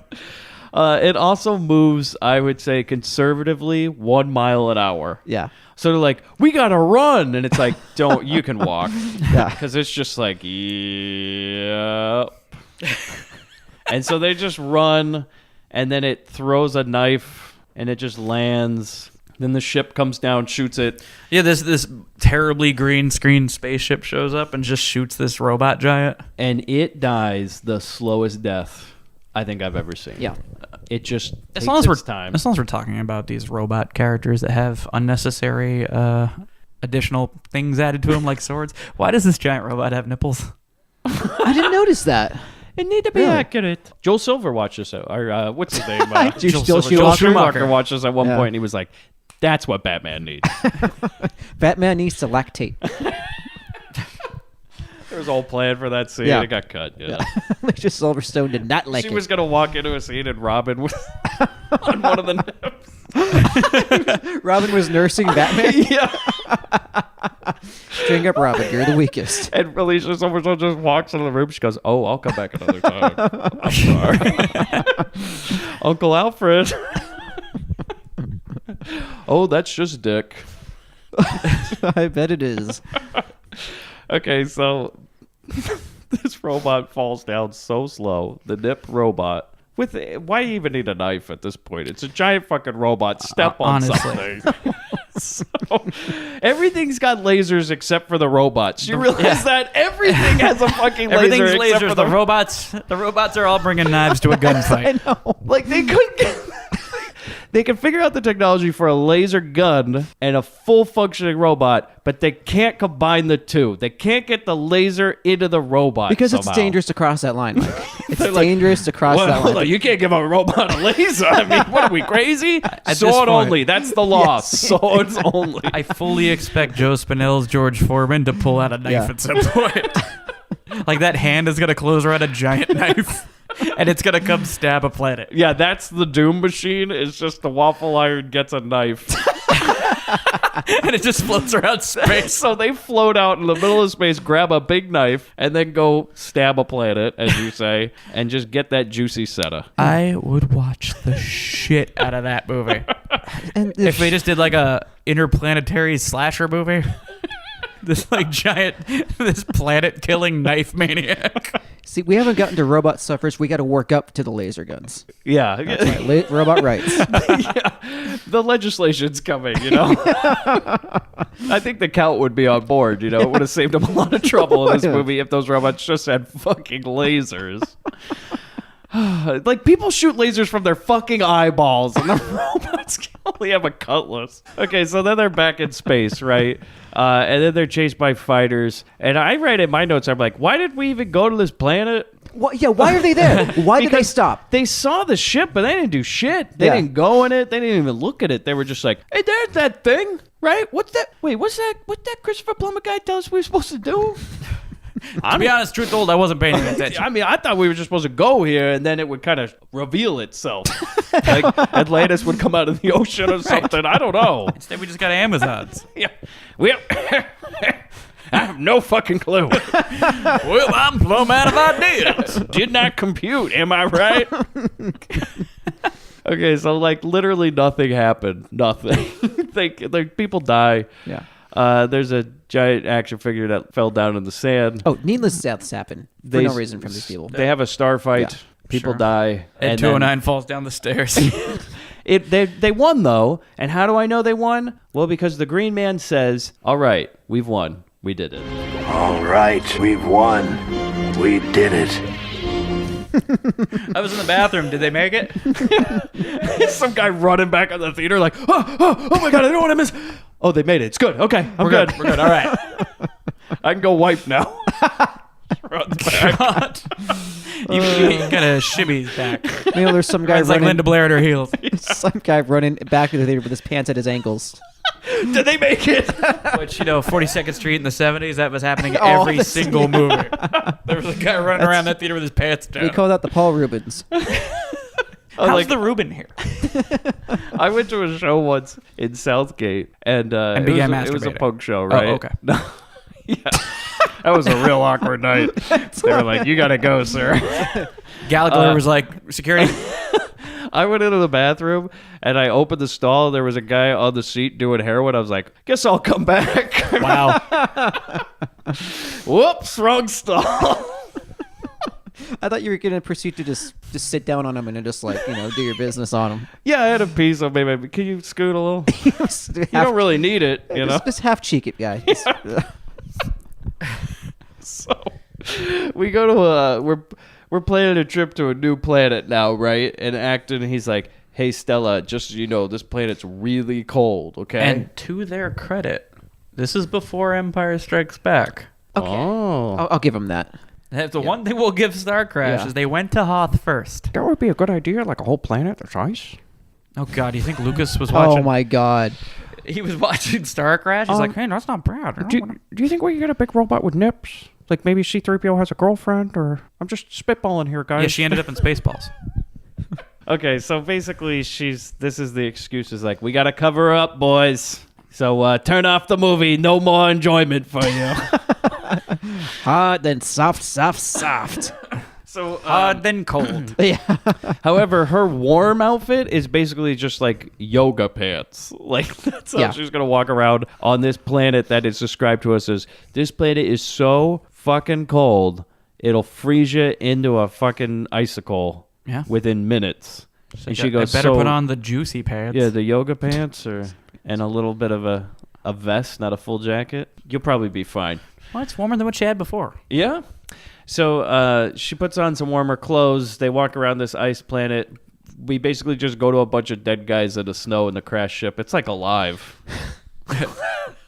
And they're like, well, that guess they're dead. Again, we don't know what we're supposed to do. I think that it's just like alive. They're dead, and someone ate this guy's ass. We go to the ship. I think, okay, if I remember correctly, we go to the ship, and then something happens. But I don't...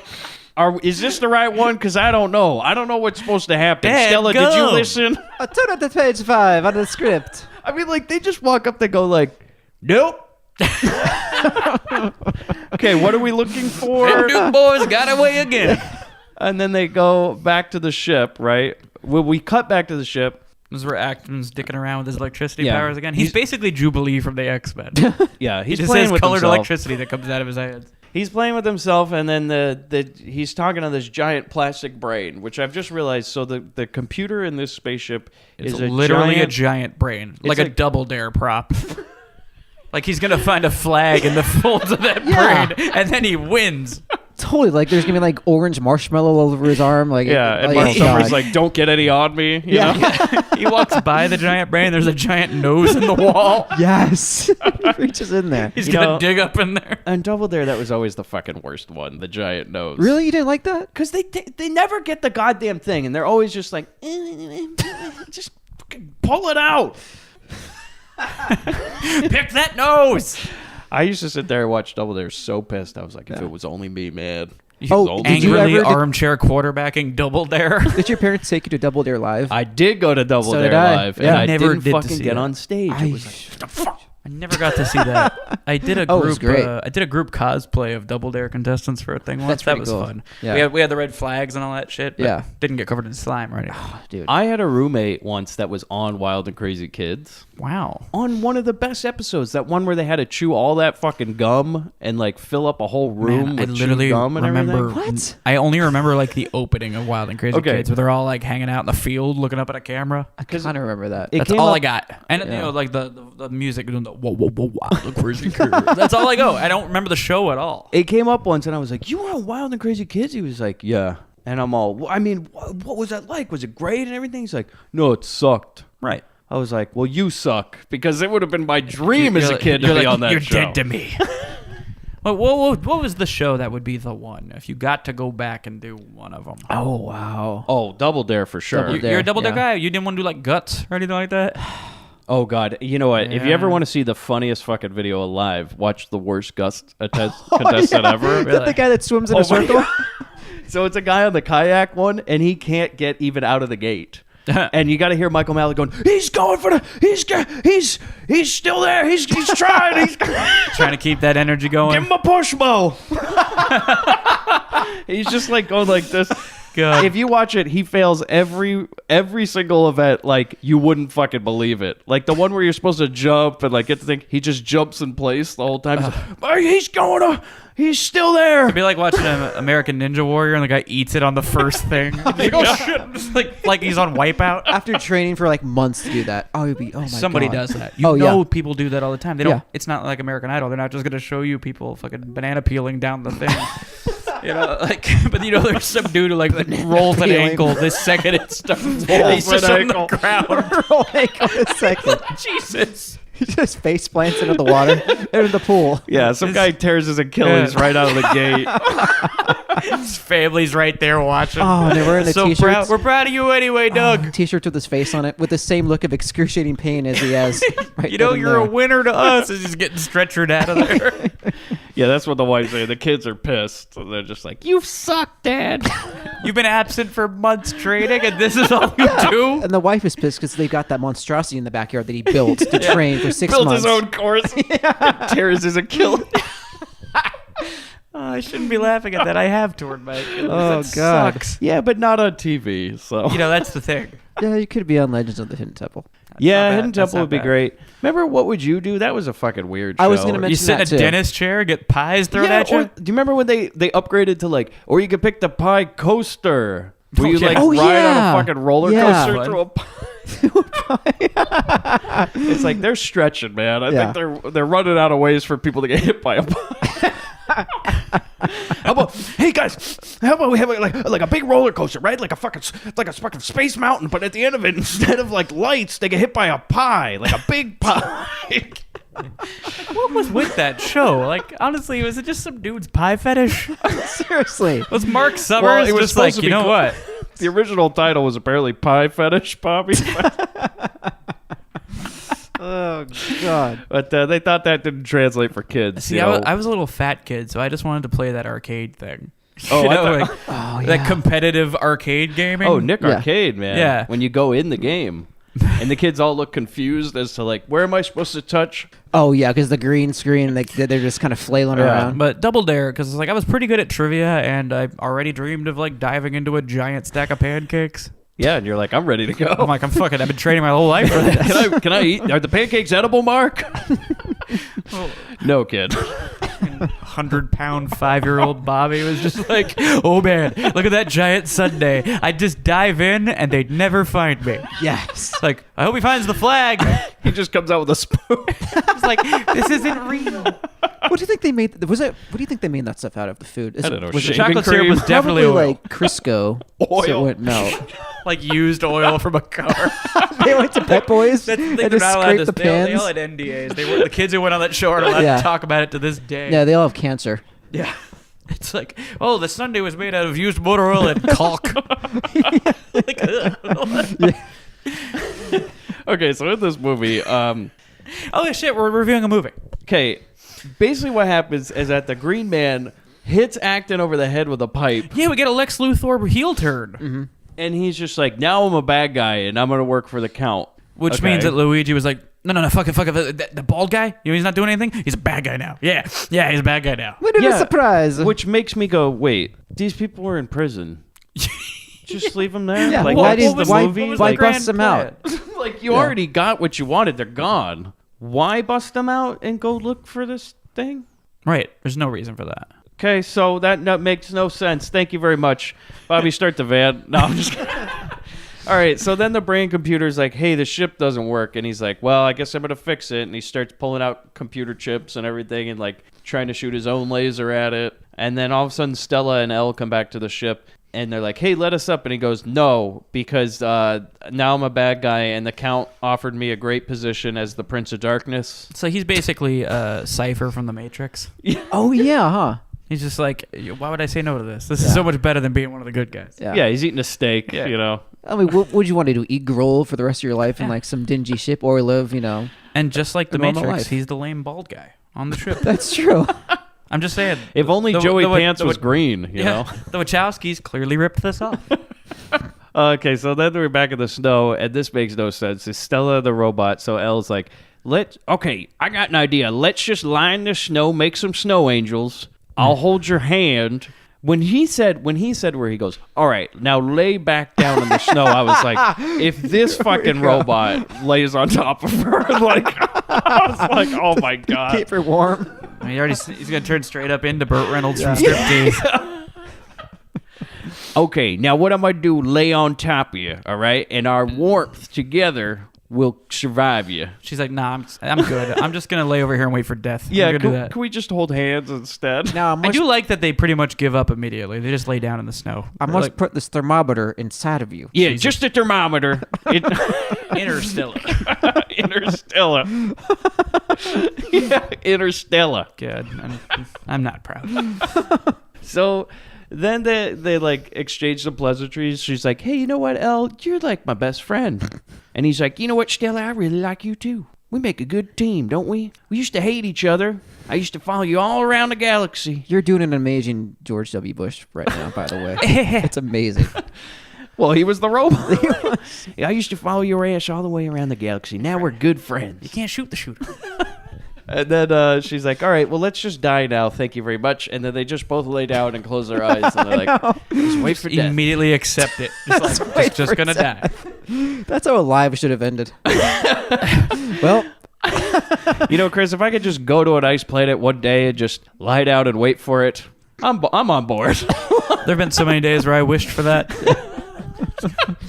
I do that the second I get like a cold. I'm just like, all right, I'm just going to lay here on the ground and wait for it. Lay down on the ground and wait for the bomb, you know? Wait for the Reaper's sloppy kiss. So we cut to later, and they're becoming popsicles. And I write, why not just try and like find a way onto the ship? You know, he's a robot and all. Mm-hmm. Maybe with that robot strength, he could maybe open a door. Fuck it. Then we go into the ship, and the Count, this is great. The Count's like, hey, green guy, you're fucking late, all right? We go through the whole interview process. I give you a new fucking job. I'm telling you could be Prince of the fucking Darkness. And you're goddamn a day late for your first day at work. Where are you? And he's like, well, the ship doesn't work. And he's like, well, I mean, how long is this going to take? He's like, I don't know. And he's like, all right, well, goodbye. And then all of a sudden, Acton comes up and just hits him. And he goes, I betrayed you now. Literally, yeah. It's like almost Shakespearean. And then he lets double-crossed the double-crossed. Yeah. And then basically he goes, hey, Elle and Stella come up. Elle's fine. Stella's a popsicle. They bring her up. They defrost her like the Yeti. Mm-hmm. But instead of water, Acton puts his special lasers all over her. Of course. And then she wakes up, and then this is the stupidest fucking thing in this movie. This is written by a man on cocaine, serious amounts of cocaine. Absolutely. Because every time you run into a problem, how do you solve it? Space magic. Mm-hmm. Absolutely. Yeah. And this space magic is she goes, you knew that the green guy was bad? And he goes, I knew the whole time. And she goes, well, how did you know that? And he's like, because I know the future. Yep, he's Dr. Manhattan. God. And I'm like, okay, hold up. Oh, Luigi had said that he doesn't consider this science fiction. He considers it science fantasy. Oh, yeah, I saw that review too. Okay, but Luigi, it's called the screenplay. And now you have a character that knows the future, yet he let why even let Stella go outside? Why even get on the green guy's spaceship? Why even do any of this? If you knew he was fucking bad, why not just be like, hey, by the way, guys, like you do a little powwow with Stella and the robot, and he's like, hey, so that guy's a bad guy, right? Fuck that guy. We need to get rid of him.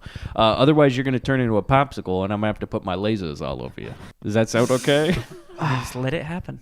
It is like Dr. Manhattan. Like, he could have stopped all of this. He just sits around with his powers. Well, maybe his rationale is like, well, Stella, if you don't go through it, you'll never learn. Yeah, he's like, well, it's the experience that matters, Stella. If I told you what was going to happen next, You would be none the wiser. Do you think he ever used that to try to get into her space pod? He's like, look, trust me, it's going to happen in the future. We might as well just do this now, It was so fulfilling. It's awful. It's only a matter of time before you feel for me, Stella. Yeah. So then later, Stella is back in her prison bondage gear, and then Acton gets the ship working because he goes like, hey, I just put this little thing I took out of the ship in. So they fly through space now, okay? So we learn that one of our main characters can tell the future. Mm-hmm. Great. Why not? Then they fly through the lava lamp. Yeah, we get the red orbs again. And killer tomatoes attack again. And then Elle starts flipping out. So he's being a real bitch. He's like, oh, fuck Yep. me, fuck. He throws his cowboy hat on the ground. He starts firing pistols into the air. And then it eventually ends, and Acton just says, hey, we just survived an attack of the most powerful weapon in the entire galaxy. That's right. Okay. Sounds good. Okay. Well, nothing happened. Again, in the beginning of the movie opened with people flying through the lava lamp and their whole fucking ship exploded. But they're just like, wasn't that fucking weird? Am I right? Elle, wake up, you bitch. God. Because, like, nobody's even concerned. Like, I guess Stella kind of she's like, ow, my head. I got one of them migraines. Hello, does anybody have an Excedrin? Oh, it's over? Okay, no problem. We cut back to the Foreman grill, and Joe Spinell's rolling a 20-sided die. He's just like, shit, I didn't do it. It wasn't effective. I gotta wait for my next turn. Yeah, the whole waffle iron ship, the big hand, is just playing Dungeons and Dragons while they're playing checkers, guys. It's that far ahead of it. So we're flying through the red stuff. It's all done. Some green screen, a planet is what I write. Because Elle and Stella walked down a ramp and there's a big TV in the background of another planet. And they walk on this planet. I guess it's like a volcano planet. And she talks to Elle. She's like, I bet you see all that smoke. I bet you're going to be a bitch about it. And he's like, that's what she says. Yeah, and he's like, no, I'm fine. Nope, not scared at all. So they find the other crashed ship, right? And Bobby, this is when they say, "Oh, that's when we got the line." He wrote, "Time for a little robot chauvinism. You stay here." And I just write in my notes. So I go, "He's the robot. Technically, he should do all the work." What is he? Yeah. For what reason? For what purpose does a robot exist? Yeah. Why do we make robots, Mike? Tell me. I mean, seriously, to put it's the American worker out. Besides that, but to do our bidding. Yeah, you think those robots building cars are like, no, you know what? I'll take a break today. Why don't you go on the line, huh? Yeah.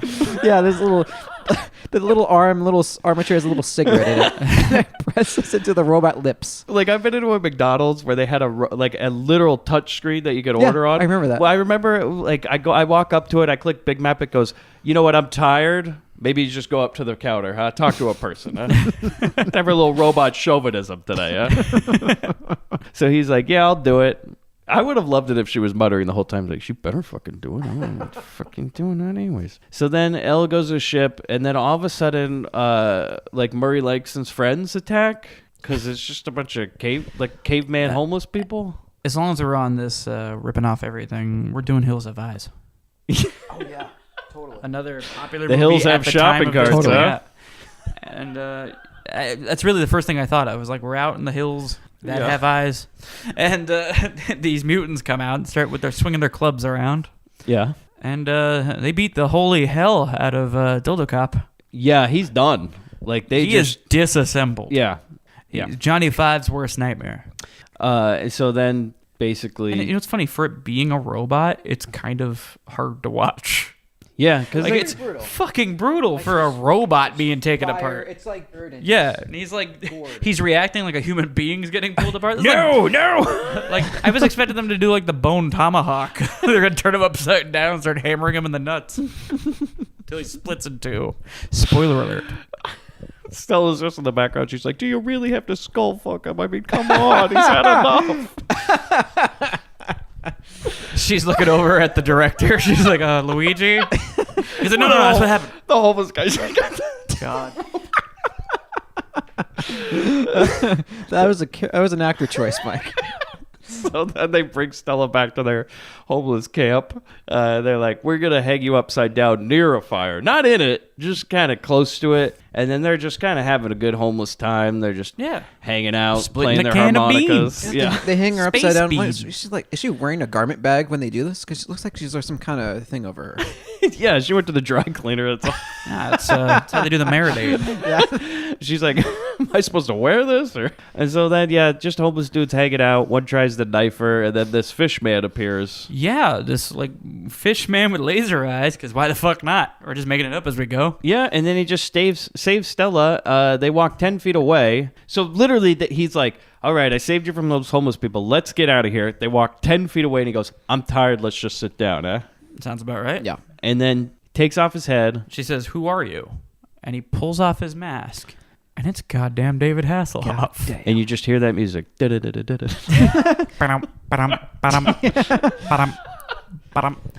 is several years before that. And then, now, knowing the background of it, we understand why he very quickly was like, hold on, we need to sit down. Because he had the severe food poisoning. He was just like, I can't. He's like, whoa, shit, hold on. Stella, I need a minute. Hold I'm on. shit myself. Okay, all right. I think I'm gonna make it. We're all right. Good thing this set's brown. Am I right? Gotta let this settle for a second. Okay, so then he's like, hey, I'm David Hasselhoff, and I also happen to be Christopher Plummer's son. Did you know that? And she's like, great, we were looking for you. Perfect. She's like, I think that's what the movie was about. I'll check with Elle if he... Oh, wait a second. Sorry. Elle got space robot skull fucked. This is awkward. Do you think at some point there's a guy like worrying him on his waist walking around? Oh, for sure. With Elle just like, Just wearing a...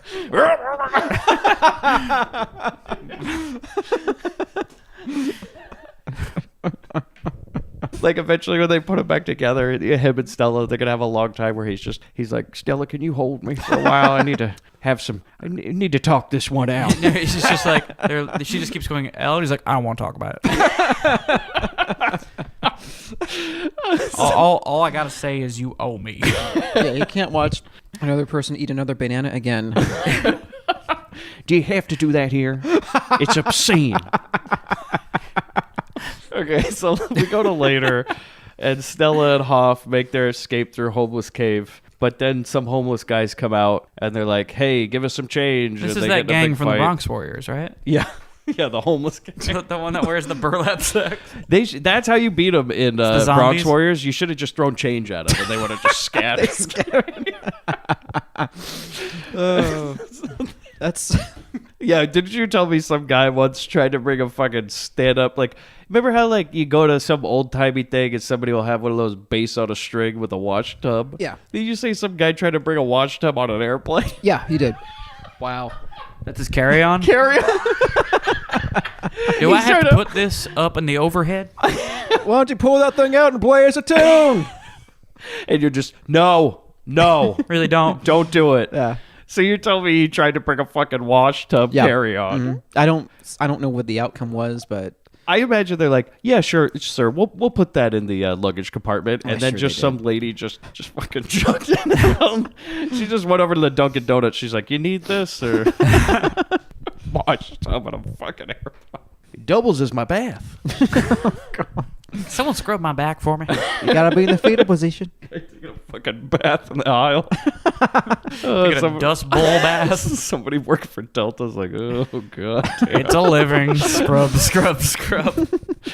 Okay, so then Acton shows up with a goddamn lightsaber. He busts out his Schwartz ring. I mean, it's a fucking lightsaber. I was so pissed off when I saw that. I'm like, come on, really? You gotta be blatant enough. It's a goddamn Yeah, lightsaber. hate Good it. time to remind you fellas that Luigi never saw Star Wars. And never saw. You can't sue. Don't know what you're talking about. How you gonna sue somebody with this a nicer voice, huh? Have a meatball. Yeah, George Lucas is like, oh, I think we're gonna have to talk, and he just puts a meatball in his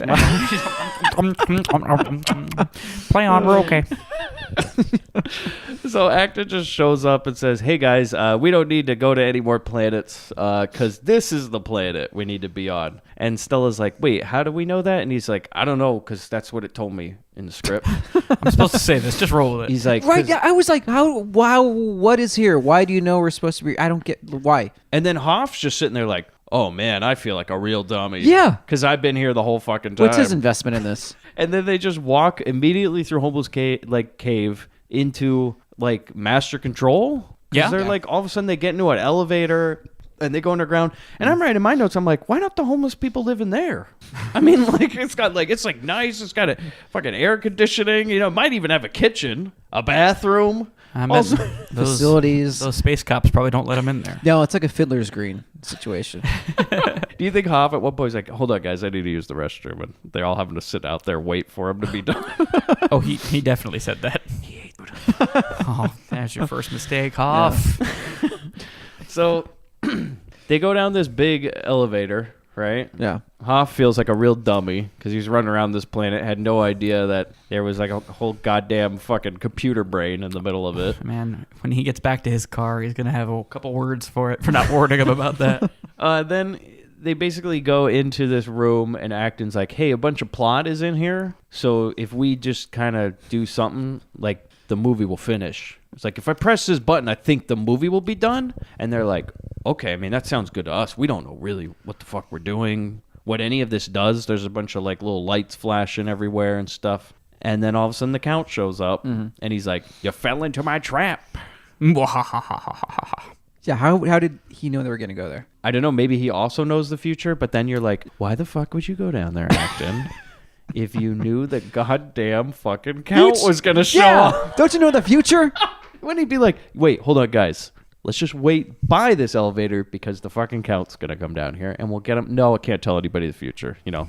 He actually doesn't know his own future.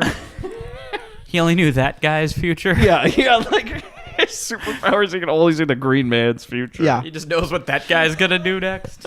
Or only like people he's had sex with. That's probably it. I mean, it was a long trip, so. You got a little lonely. Basically, the Count shows up. He's like, hey, so I'm going to blow you guys up, but I'm going to give you an hour. Like a true supervillain. Know why, but that's 60 minutes. And then they get in the elevator and they leave. And he goes, oh, by the way, robot guards with swords, not lasers, just kill them if they get out of here, right? Yeah. Or maybe you just kind of have the robot guards kill them regardless. Like, maybe that's an idea. Maybe you watch. Maybe you just kill them yourself. You know, maybe to make sure the job is done. I don't care how you do it. You know what? Take it for a walk. Wait. See how it works. Now I remember. He goes, wait, my plan is that I called your dad, Hoff, and he's on his way, okay? And he's going to be here probably without space traffic, I'd say like 45 minutes. So, like, I'm going to set my bomb for an hour, and then you're all going to blow up, okay? Brilliant. If you try to get out of here, these robots are going to kill you. Goodbye. And then he gets in the elevator, and they leaves, and they're like, do you understand any of this stuff? And they're like, no. Not at all. They're like, if that hour is the entire remaining runtime, we are so screwed. Like, they're looking at the director like, does anybody know how this ends yet? Or is it going to be more space magic? Or yeah, it is, because all of a sudden fucking Acton pulls out a new lightsaber with a new color, by the way. He's got all of them. He's got all those fucking fidget spinners and all different colors and everything. He's got a whole belt full of lightsabers. He's like General Grievous, but without the asthma. Yeah.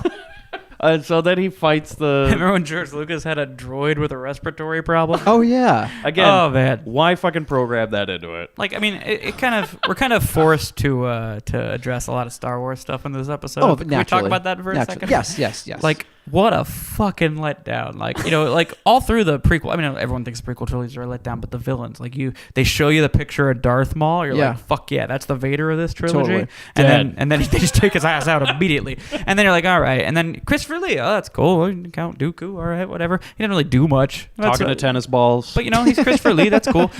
But don't worry about it, because the bad guy for the third one, and they show a picture. It's like, it's a fucking droid that, like, is also a Sith Lord, and, like, he's killed all these Jedi, and he collects their lightsabers. You're like, fuck yeah. And he shows up in the movie, and he can't breathe. You're like, what? Lucas is like, all right, I got an idea, okay? Because kids like Star Wars. Droid with a smoking problem. A droid with emphysema. Emphysema. Space emphysema. There's going to be a part where somebody asks him, they go, why do you talk like that? And he goes, pack a day. Been hanging out the cantina. Been hanging out the cantina. You know, I'm the reason the cantina went smoke free. Don't do it, kids. Don't do it. That's our message. Like, how fucking lame is that? Like, on paper, General Grievous is the coolest shit George Lucas ever claimed to come up with. Definitely is. You know? And then he shows up and he's like falling over himself and running away from everybody. And they give him a defect since birth. He's like, anybody got a lung? He's speaking through a hole in his throat. He's doing the Kane voice. Surrender the Jedi. Oh boy. So okay. This movie. Basically, that Hoff's dad shows up. He's like, "Son, I'm here to rescue you." Man, Plummy's got the best job in this thing. And he goes, "Oh well, I'm sorry. Acton beats the robots. Of course, okay. They have swords. The golems. But then the golems. By the way, yeah, the fucking pirate robots with their cutlasses and everything. They're waiting for the law to pass. Didn't happen. So he fights the robots while Stella and the Hoff just watch. Yep. Yeah. They're like, pull up some lawn chairs and take in the show. They're like, should we help him? I mean, he knows the future, so he knows how it's going to end, right? You know, honestly, he seems like he has it under control. We don't need to complicate things. That would have been good if Hoff did what, like, he tried to get into the fight, you know? Like, you ever see somebody that, like, maybe trying, then they just kind of back off, you know? Oh, there's always the one guy in the very back, like the short guy that kind of jumps up and kind of gets his fist in there. He's just, Hoff just runs. No, he's got it. He's got it. He's got it. It's the kid at the school dance who wants to dance, but he can't. Oh, yeah. He's nervous about it, so he just sort of hangs out by the mutants at the wall. And he sways. Yeah, he kind of moves his head a little bit, but he never quite gets in there. But I would have loved it. Well, he also like smiles and nods at people that aren't really looking at him. Yeah. So in case anyone's looking at him, he looks like he knows people, and he's like he's in with this. He's part of this crew, and no one at this crew knows who he is. Yeah. You just see him and Stella sitting on the side, right? And he's like, well, I mean, I really want to help, but I left my fish helmet upstairs, you know? And remember how I told you that was like the superpower thing? Yeah, and like, I mean, I don't know without it. And she's like, well, hold on 1 second. And then they just watch Acton fight. They're like, Acton, you got it? I think he's good. I think he's good. Again, need I remind you of the background of this movie? Both Stella and Hoff are trying not to shit themselves. That's right. So they're like, we're going to stand right here. That's a good and point. We're not going to move. Hey, Yeah. Luigi. It's just like Indiana Jones shooting that guy. That's right. Dysentery. Hey, Luigi. We're going to have to sit this fight scene out, you know? I ain't throwing no kicks today, man. You don't want me to do that. Okay, so basically so what happens to Acton? He like gets hit by a robot or something, and he's dead? Something like that. So like apparently he could see the future, and he could see he was going to die. And Stella even asks him, she's like, well, but you can see the future, as Acton. You established, Mike. He never fucked any of these robots. He doesn't know their future. Yeah. She's like, wait, but Acton, she even says this. She goes, Acton, you can heal yourself. I mean, I've seen you do it all the time. And he's like, no, I also got the bowel thing. So I'm just going to sit here for a bit. You guys go ahead, and I'll be fine. And then they look back, and he just disappears into like a light. And he also says, don't worry, I'll live forever. And then just disappears. 'Cause he's a god. Yeah. And they just they're like, yeah, whatever. I didn't really like him. It's basically Obi-Wan Kenobi becoming one with the Force. Oh, yeah. Yeah. I didn't see that parallel. Huh. Did you think Estella... It was better in Star Wars, of course, when he turned into a pile of clothes like one of the Little Monsters characters. Oh, yeah. Like Howie Mandel with the lights on. I would have liked it if Stella turned to Hoff. She's like, oh, you have no idea how long I've been trying to get rid of him. You know? Those advances were getting a little awkward. You know how many squiggly color lines have appeared on me when I didn't want that? Guy was a creep, man. He keeps saying he could make a towel for me when I walk out of the shower. I'm just saying, we're better off without him or the weird talking vibrator. Everyone in this thing's a creep. Okay, so then that's when Dad shows up and he's like, son, I'm here. I'm here to save you. And he's like, that's cool, Dad. And Stella's like, hey, guys, I know we want to have this like stuff going on, you know, where we're talking and having a good time. But this place is going to blow up in, I quote, 45 seconds. And then we wait another 45 seconds at least while David Hasselhoff and his dad kind of like hug each other. Mm-hmm. And she's like, no, I mean like now. And then the dad goes, don't worry about it. Space magic. Ship. Freeze time and space. That made me so mad. He says, Imperial battleship, halt the flow of time. Oh, my God. And then everything just stops, and he goes, okay, we got 3 minutes to get to the ship. And as long as I'm holding this thing. Hoff looks at his dad, he goes, that's plenty of time. Hoff's going to be like, I'm going to spend 2 of those 3 minutes in this room over here. Yeah. Excuse me. You got a bathroom on the ship, right? Yeah. Can you halt the flow of this? Because this is not going well for the Hoff. So then he's like, okay, so we got 3 minutes. Let's take our time. And everybody just takes their time getting into the elevator. Yeah, why not? You got 3 minutes. And then we watch everybody get on the elevator. Then they get back in the spaceship and they're like, okay, so we got to end this movie. So we should like go attack that count because he thinks everybody's dead, right? And they're like, yeah, I think so. So they basically, their plan is they're going to fly to Waffle House and they're going to attack them. So then a long battle sequence happens. Now, there's a bit of orating that the Count does at one point because he's a supervillain. And he says that by sunset, he'll be the master of the whole universe. Hold on a second. What sun? Yeah. What fucking sunset? Which one? You're on a spaceship. That's like whenever they talk about years in space, it's like, well, what year? It doesn't What run planet that are way. you relative to count years, hours? Like, Star Trek, star date. Okay, I can understand star date. Well, okay, so Throw this, star before it and it makes sense. Yeah. this is another Star Wars problem I have. Yeah. Is like, they call it light speed. Yeah. But if you go at the speed of light, you can go at the speed of light, but time still flows around you. So I would always joke, like, how far are they away? Like, it would be great if they went to the Death Star and it was just like 400 years later. And they're like, Everyone's dead. oh, fuck, we missed that, right? Yeah. That's a better take on it. So they're like, all right, we're going to go attack Waffle House, and we're going to do it by Stella and the robot are going to fly some sort of city into the Waffle House. Oh, wait, no, I'm sorry. Wait, hold on. I totally fucked that up. They're going to attack the Waffle House by surprise, and they're going to shoot torpedoes at it, okay? So they shoot torpedoes at the Waffle House, and they break glass windows at a It's my spaceship. favorite thing in this God. movie. These... Explain to me what the torpedo is. The torpedoes, I don't mean to keep harping on this, but we have more marital aids in this film. So these big gold vibrators smash through the windows of the spaceship. No one gets sucked out With a into glass space. sound effect. Yeah, it's just a straight up, like they threw... they threw a vibrator through a prop window into like a model house. And nobody gets sucked out into space. Because I guess that doesn't exist. There's no vacuum. pressurization. No. But, Bobby, what's in the torpedo? Well, we're doing sort of a Trojan horse thing. Okay. So you can shoot a torpedo into a window, just put a bomb in it, you know? Or, like, have a torpedo explodes. No, we have 2 men pop out of it with guns to face 20 men. Load the pods with men with guns. Who's dying? They're like, here's our surprise attack. 2 guys versus 20. These 2 guys, when they popped out, should have gone, shit, and jumped back inside the thing. And just start shooting. You just see it start shimmying back toward the window. Some guys say, you give us a jump. Maybe we can, like, bobsled this shit, like, run with it, and then hop in right before it goes back out the window. Like a real Yes. cool Ruddings. Oh, my God. One of the yes. torpedoes has to carry it across the finish line. It's the worst.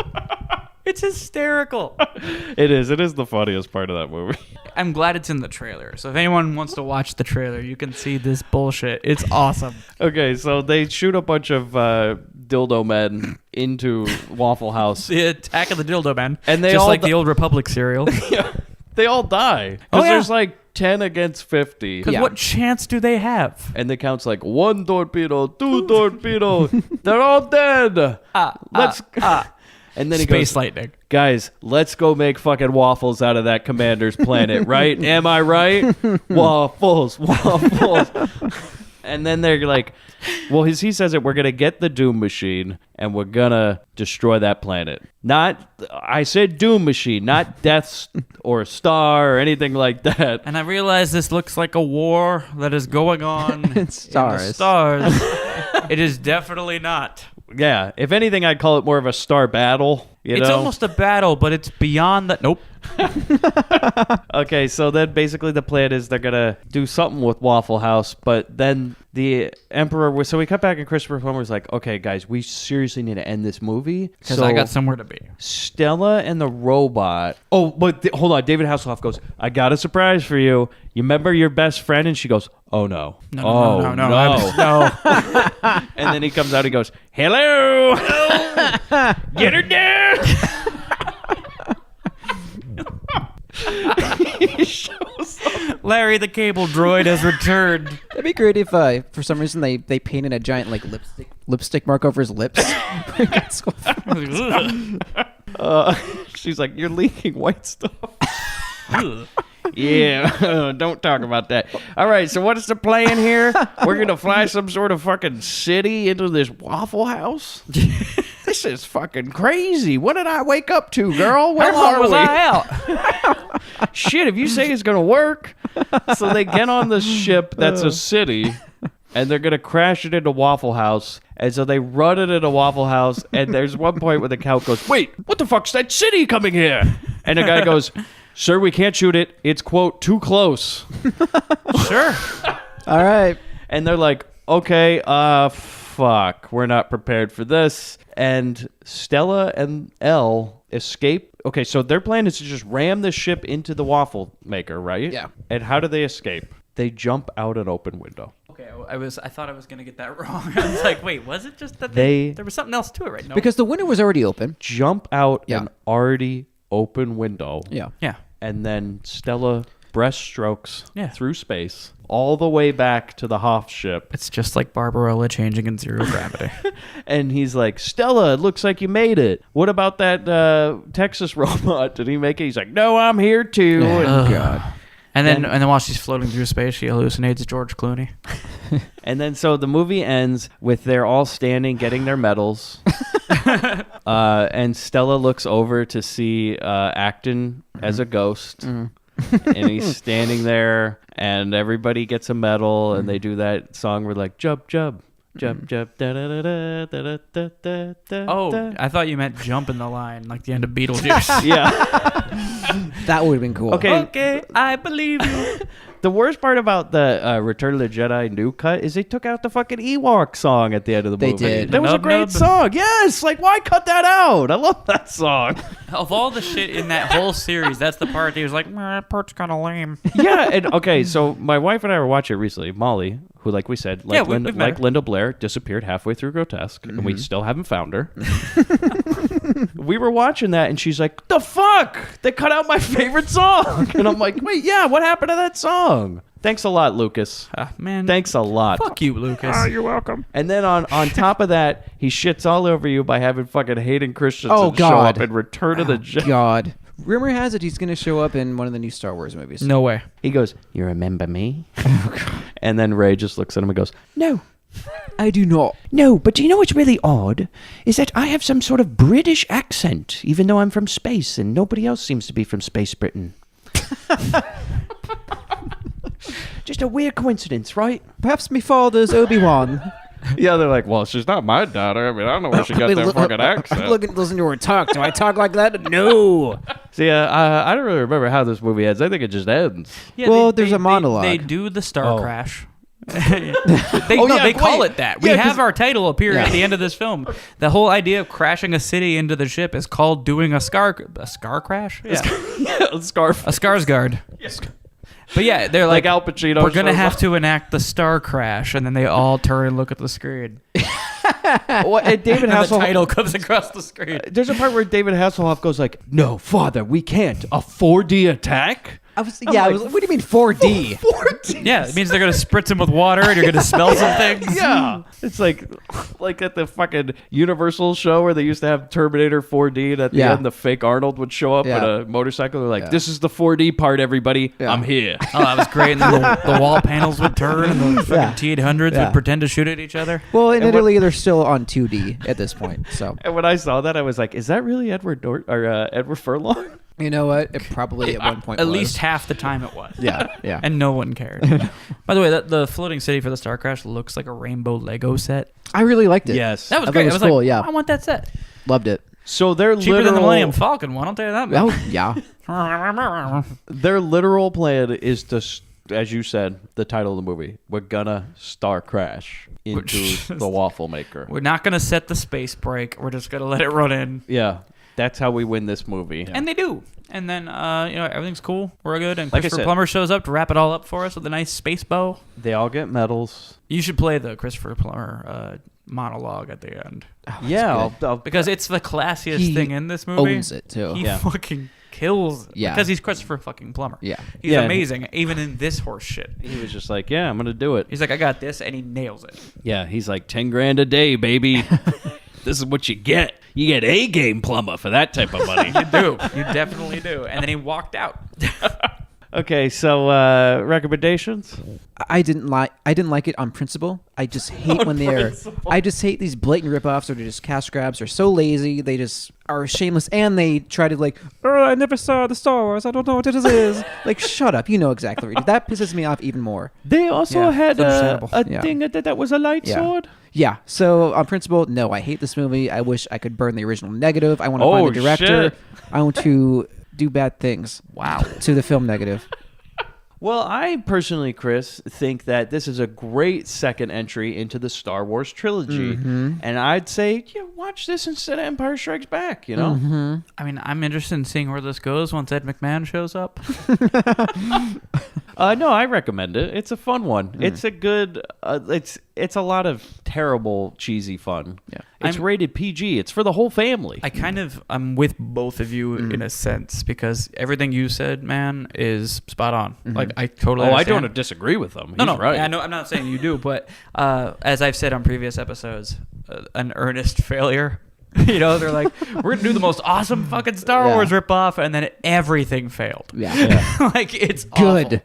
And it's just the absurdity of like, why is Christopher Plummer slumming it in this movie? I get Hasselhoff, no one knew who he was yet. The guy from Maniac is your Darth Vader, and he's just like he's got the Edward James Olmos face going on, and he's trying hard to mask his like New York accent that he has. Oh my god, if he had like a fucking Bronx accent. Hey, we're gonna Starcrash, am I right? Fucking Waffle House. You know, by the time sunset hits, I'm gonna form in the whole galaxy over here. You need to see that big fucking Yankees bumper sticker on the back of the waffle arm. And the poor stop motion, the Harryhausen. God. It's just it's fun as shit. It's pretty funny because it's like they ended up on a planet a ton of times and they're like, wait, we forgot what we're supposed to do for the movie, so fuck it. Yeah. Yeah. I feel like this is a good party movie. Yes. Yeah, Things this would are be a great happening. time. We just don't know what's happening Yeah. throughout it. You don't have to try to follow it because you can't. Yeah. It's only an hour and a half. It's a good. It's a pretty quick It's one of those watch. tight 90s, if you know. It felt like an eternity for you, man. Yeah. I hated it. The Blu-ray copy we have is pristine. Well, See I'm all sure those everybody makeup worked lines. very hard. I just do not like the Oh, they didn't work hard. I don't know. Like where do you guys put this in the Star Wars chronology? Like Oh, I like mean, rank probably, it amongst the other Star Wars I mean, movies. better than episode 1, 2, or 3. Definitely. Is it better than the newest episode? No. No. Wait, So Chris, you hold put on, it- hold on. Better than a pod race? Yeah, I more would- importantly, man. I Do you would- put you this know what? above the prequel trilogy? I'd rather watch the prequel trilogy. Oh my god! So you're Yeah. telling me you'd rather watch fucking Jar Jar Binks farting around, Yeah. putting his head between an electrical current, Yeah. going, Yeah. and a racist Jewish fly, than this movie again? Yeah. Wow. Yeah, I would. But you realize that this movie is only half the time of episode 1. Hey, you know, It's already too much. It's already based on integrity alone. It's already too much. So we'll start our screenings together. You come. Okay. Wait. Hold on. Yeah. Attack of the Clones or this one. Oh, Attack of the Clones for sure. Oh, What? Yeah. God What? damn, Chris. Totally. Yeah. Fucking Django Fett. I'm sorry. I hate this movie for the passion. By the time Wow. you get to them rolling around on that field, I'm already done.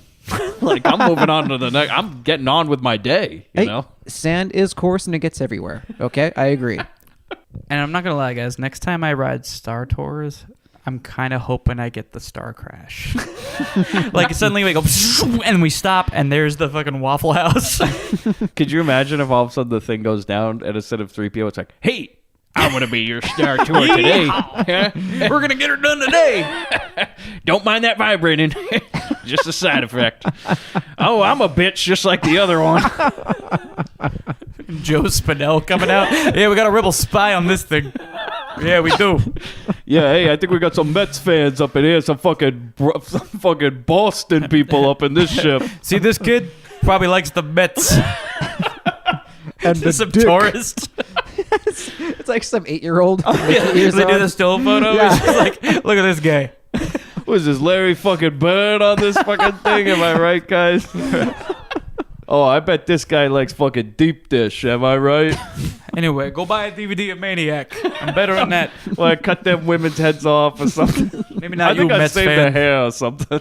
I think they remade it with Elijah Wood. With Man. Frodo. That movie's actually awesome. The one with Elijah Wood's really well done. But that's for another time. So, do you hear that sound? Oh, That would be the oven. Chris, how do you think Bobby and DeVito fit into the world of Starcraft? Well, on the Amazon planet, oh God. when all the women come running out to fight, we pan to the left and see them chained up to the walls, and they are bruised, black and blue and red, swollen on a certain area of them. And Bobby's like, David, where'd they go? And I'm not done yet. Patience, Bobby. What if, like, they were on that beach, right? Yeah. And they just looked over and they go, there's another ship buried here. Oh, yeah. Hey, wait, hold on. There's something else buried under the ship. It's like the Winnebago from Spaceballs. And you just see him go Okay. like, you hear the fucking 8-track, you know? The Okay. 6 8-track. Hold on, Stella, there's something else here.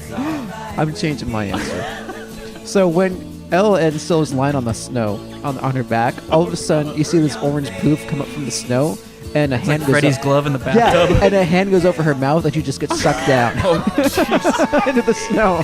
So Bobby's like a sarlacc. Yeah. I could definitely see that. Yeah. For sure. Bobby's a fucking snow monster. Like, yeah, instead of her going into the snow yeti thing Oh yeah, the what's the thing called? in Empire Strikes Back, the one where Wampa? Mark Hamill, yeah. apparently pissed about slicing the thing's arm off. Because Jedi would not have used a lightsaber to harm an animal. Yeah. Well, she I goes agree. into that hole, and it's just Bobby and DeVito instead of the Wampa. Bobby missing an arm from a previous encounter. And yeah, she goes through that moral quandary. She's like, I shouldn't use a lightsaber on a person, but this guy. He's not exactly a person. Bobby, what do you think? Oh, it's pretty simple for me. I can do this in 2 words. Star Wash. We got to get this ship washed, right? Am I right? It's dirty. It's okay, I know a place. And there's a place called Studs and Suds. They just swing by. And all you have to do is listen for the music. And through space, even though you think you can't hear things through space, you can hear just drifting through the vacuum of space. What if they're like, hold on, we're getting a weird transmission. And then they just turn it on. Like the alien crew is like, hold on, we're getting a weird transmission. And then they turn it on, and instead of the alien thing, it's just...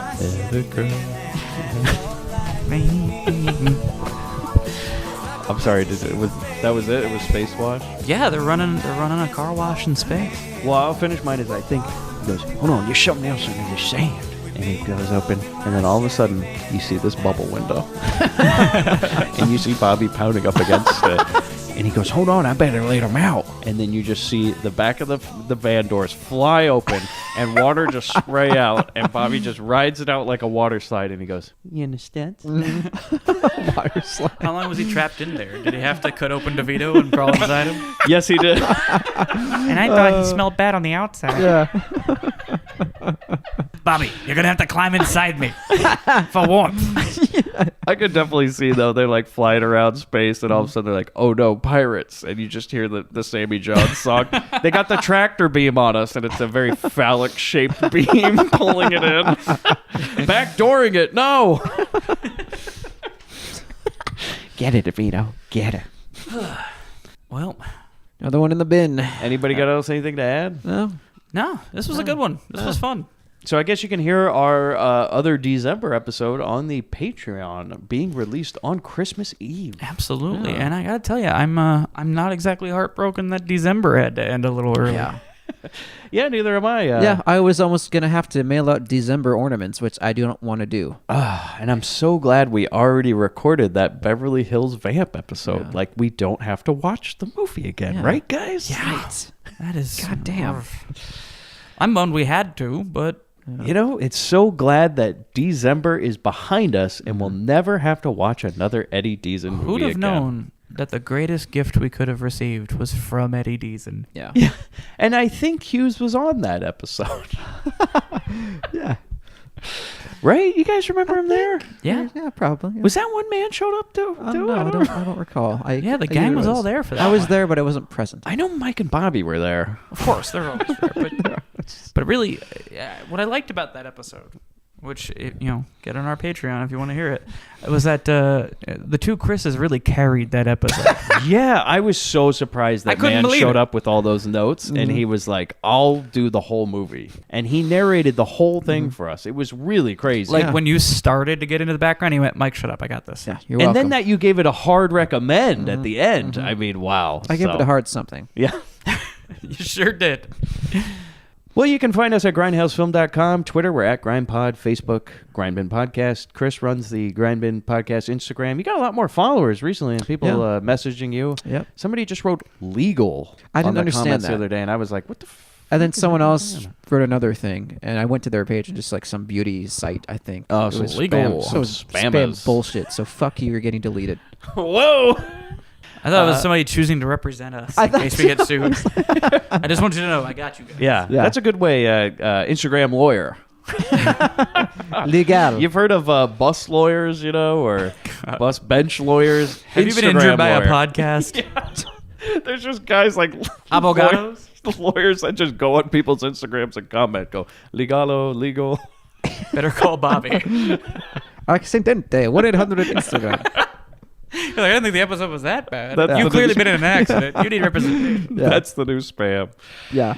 Yes, and grindhousefilm.com. So thank you for joining us, and join the Patreon to hear this month's mini bin, as well as the full Patreon bonus episode, which is Beverly Hills Vamp, the other December episode. And I believe for our Patreon mini episode this month, we are going to be playing the Home Alone board game. That's right. Live Wow. on the podcast. We've never seen it. Chris has this. Man, do. you have this board game. I've had it since kindergarten. You're I going don't know how this game works, but I'm assuming one of us is getting hit with a paint can. Well, everyone dresses up as characters from the game. Cool. I'm going to be a Oh, wet boy. bandit. Yeah. Well, I'm going to be Kevin. the homeless man with the shovel. I'm Kevin, I guess. I'm shortest. Well, who's Hughes going to be? No, what? He's going to be Buzz. Fuck. Oh, definitely. Yes. He's like, man, you're such a disease. We're gonna make him eat so many slices of pizza, and then man's gonna punch him in the gut. I'm gonna show up as that kid who drinks Pepsi and then pisses himself. Fuller. You mean Macaulay Culkin's real life brother? Was that one of the other Culkins? Yep, that was Kieran Culkin. That was Kieran? I believe it was Wow. Kieran Culkin in that movie. Wow. Cool. Yeah, his little brother played that role. That's cool. That was John Boy Culkin. I don't know how many there are. And unfortunately, it also sounds like on that Patreon episode, the mini bin this month, we're going to have. This was recorded before the problems. Is Mr. Crown and Eddie Deason were really upset about us in Savage Street saying that catcalling didn't work. So apparently they recorded themselves catcalling women from Mr. God. Crown's car. And we have to legally play that. He's making We us do have to that? legally play that. We have to say what our point of view is before we play it, just so it's legally. Yes. Yeah. So unfortunately, you'll have to hear that as well. I was hoping we weren't going to have to play that. I was I hoping mean, that 'cause- one was going to be lost to time. Well, we know whose car it is. We Like know Deason Tears doesn't have in a car. Rain. Yeah, Deason was in. It's Deason's car, Oh, it which was? apparently is a fucking. It's as Mr. Crown put it, like a clown hellhole on wheels, I guess. It's all got all sorts of Carrot Top gags. Mm-hmm. And I believe Mr. Crown's assistant, Bill, shows up in the car. So it's a very weird episode. And there might be Woody Allen in the trunk. So we'll get that all in the mini bin. A lot was going on. I'm not sure exactly how that all went down, but... Yeah. He was in the trunk. Bobby, go fuck the robot. Well, it's done. It's happened. The stars are clear. The planets shine. We've won. Oh, some dark force, no doubt, will show its face once more.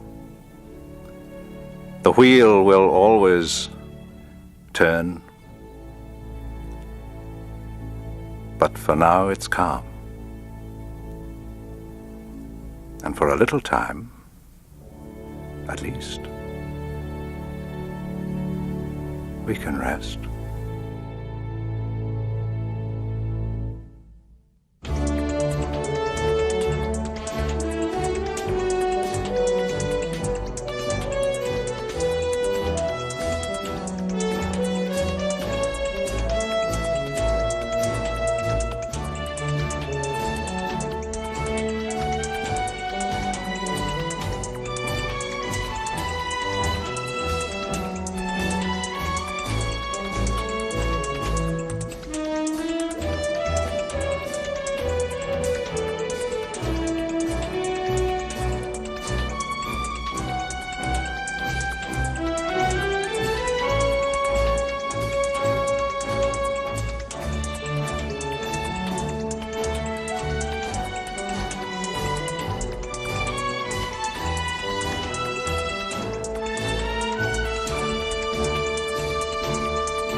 Hey, Bobby, I got the money.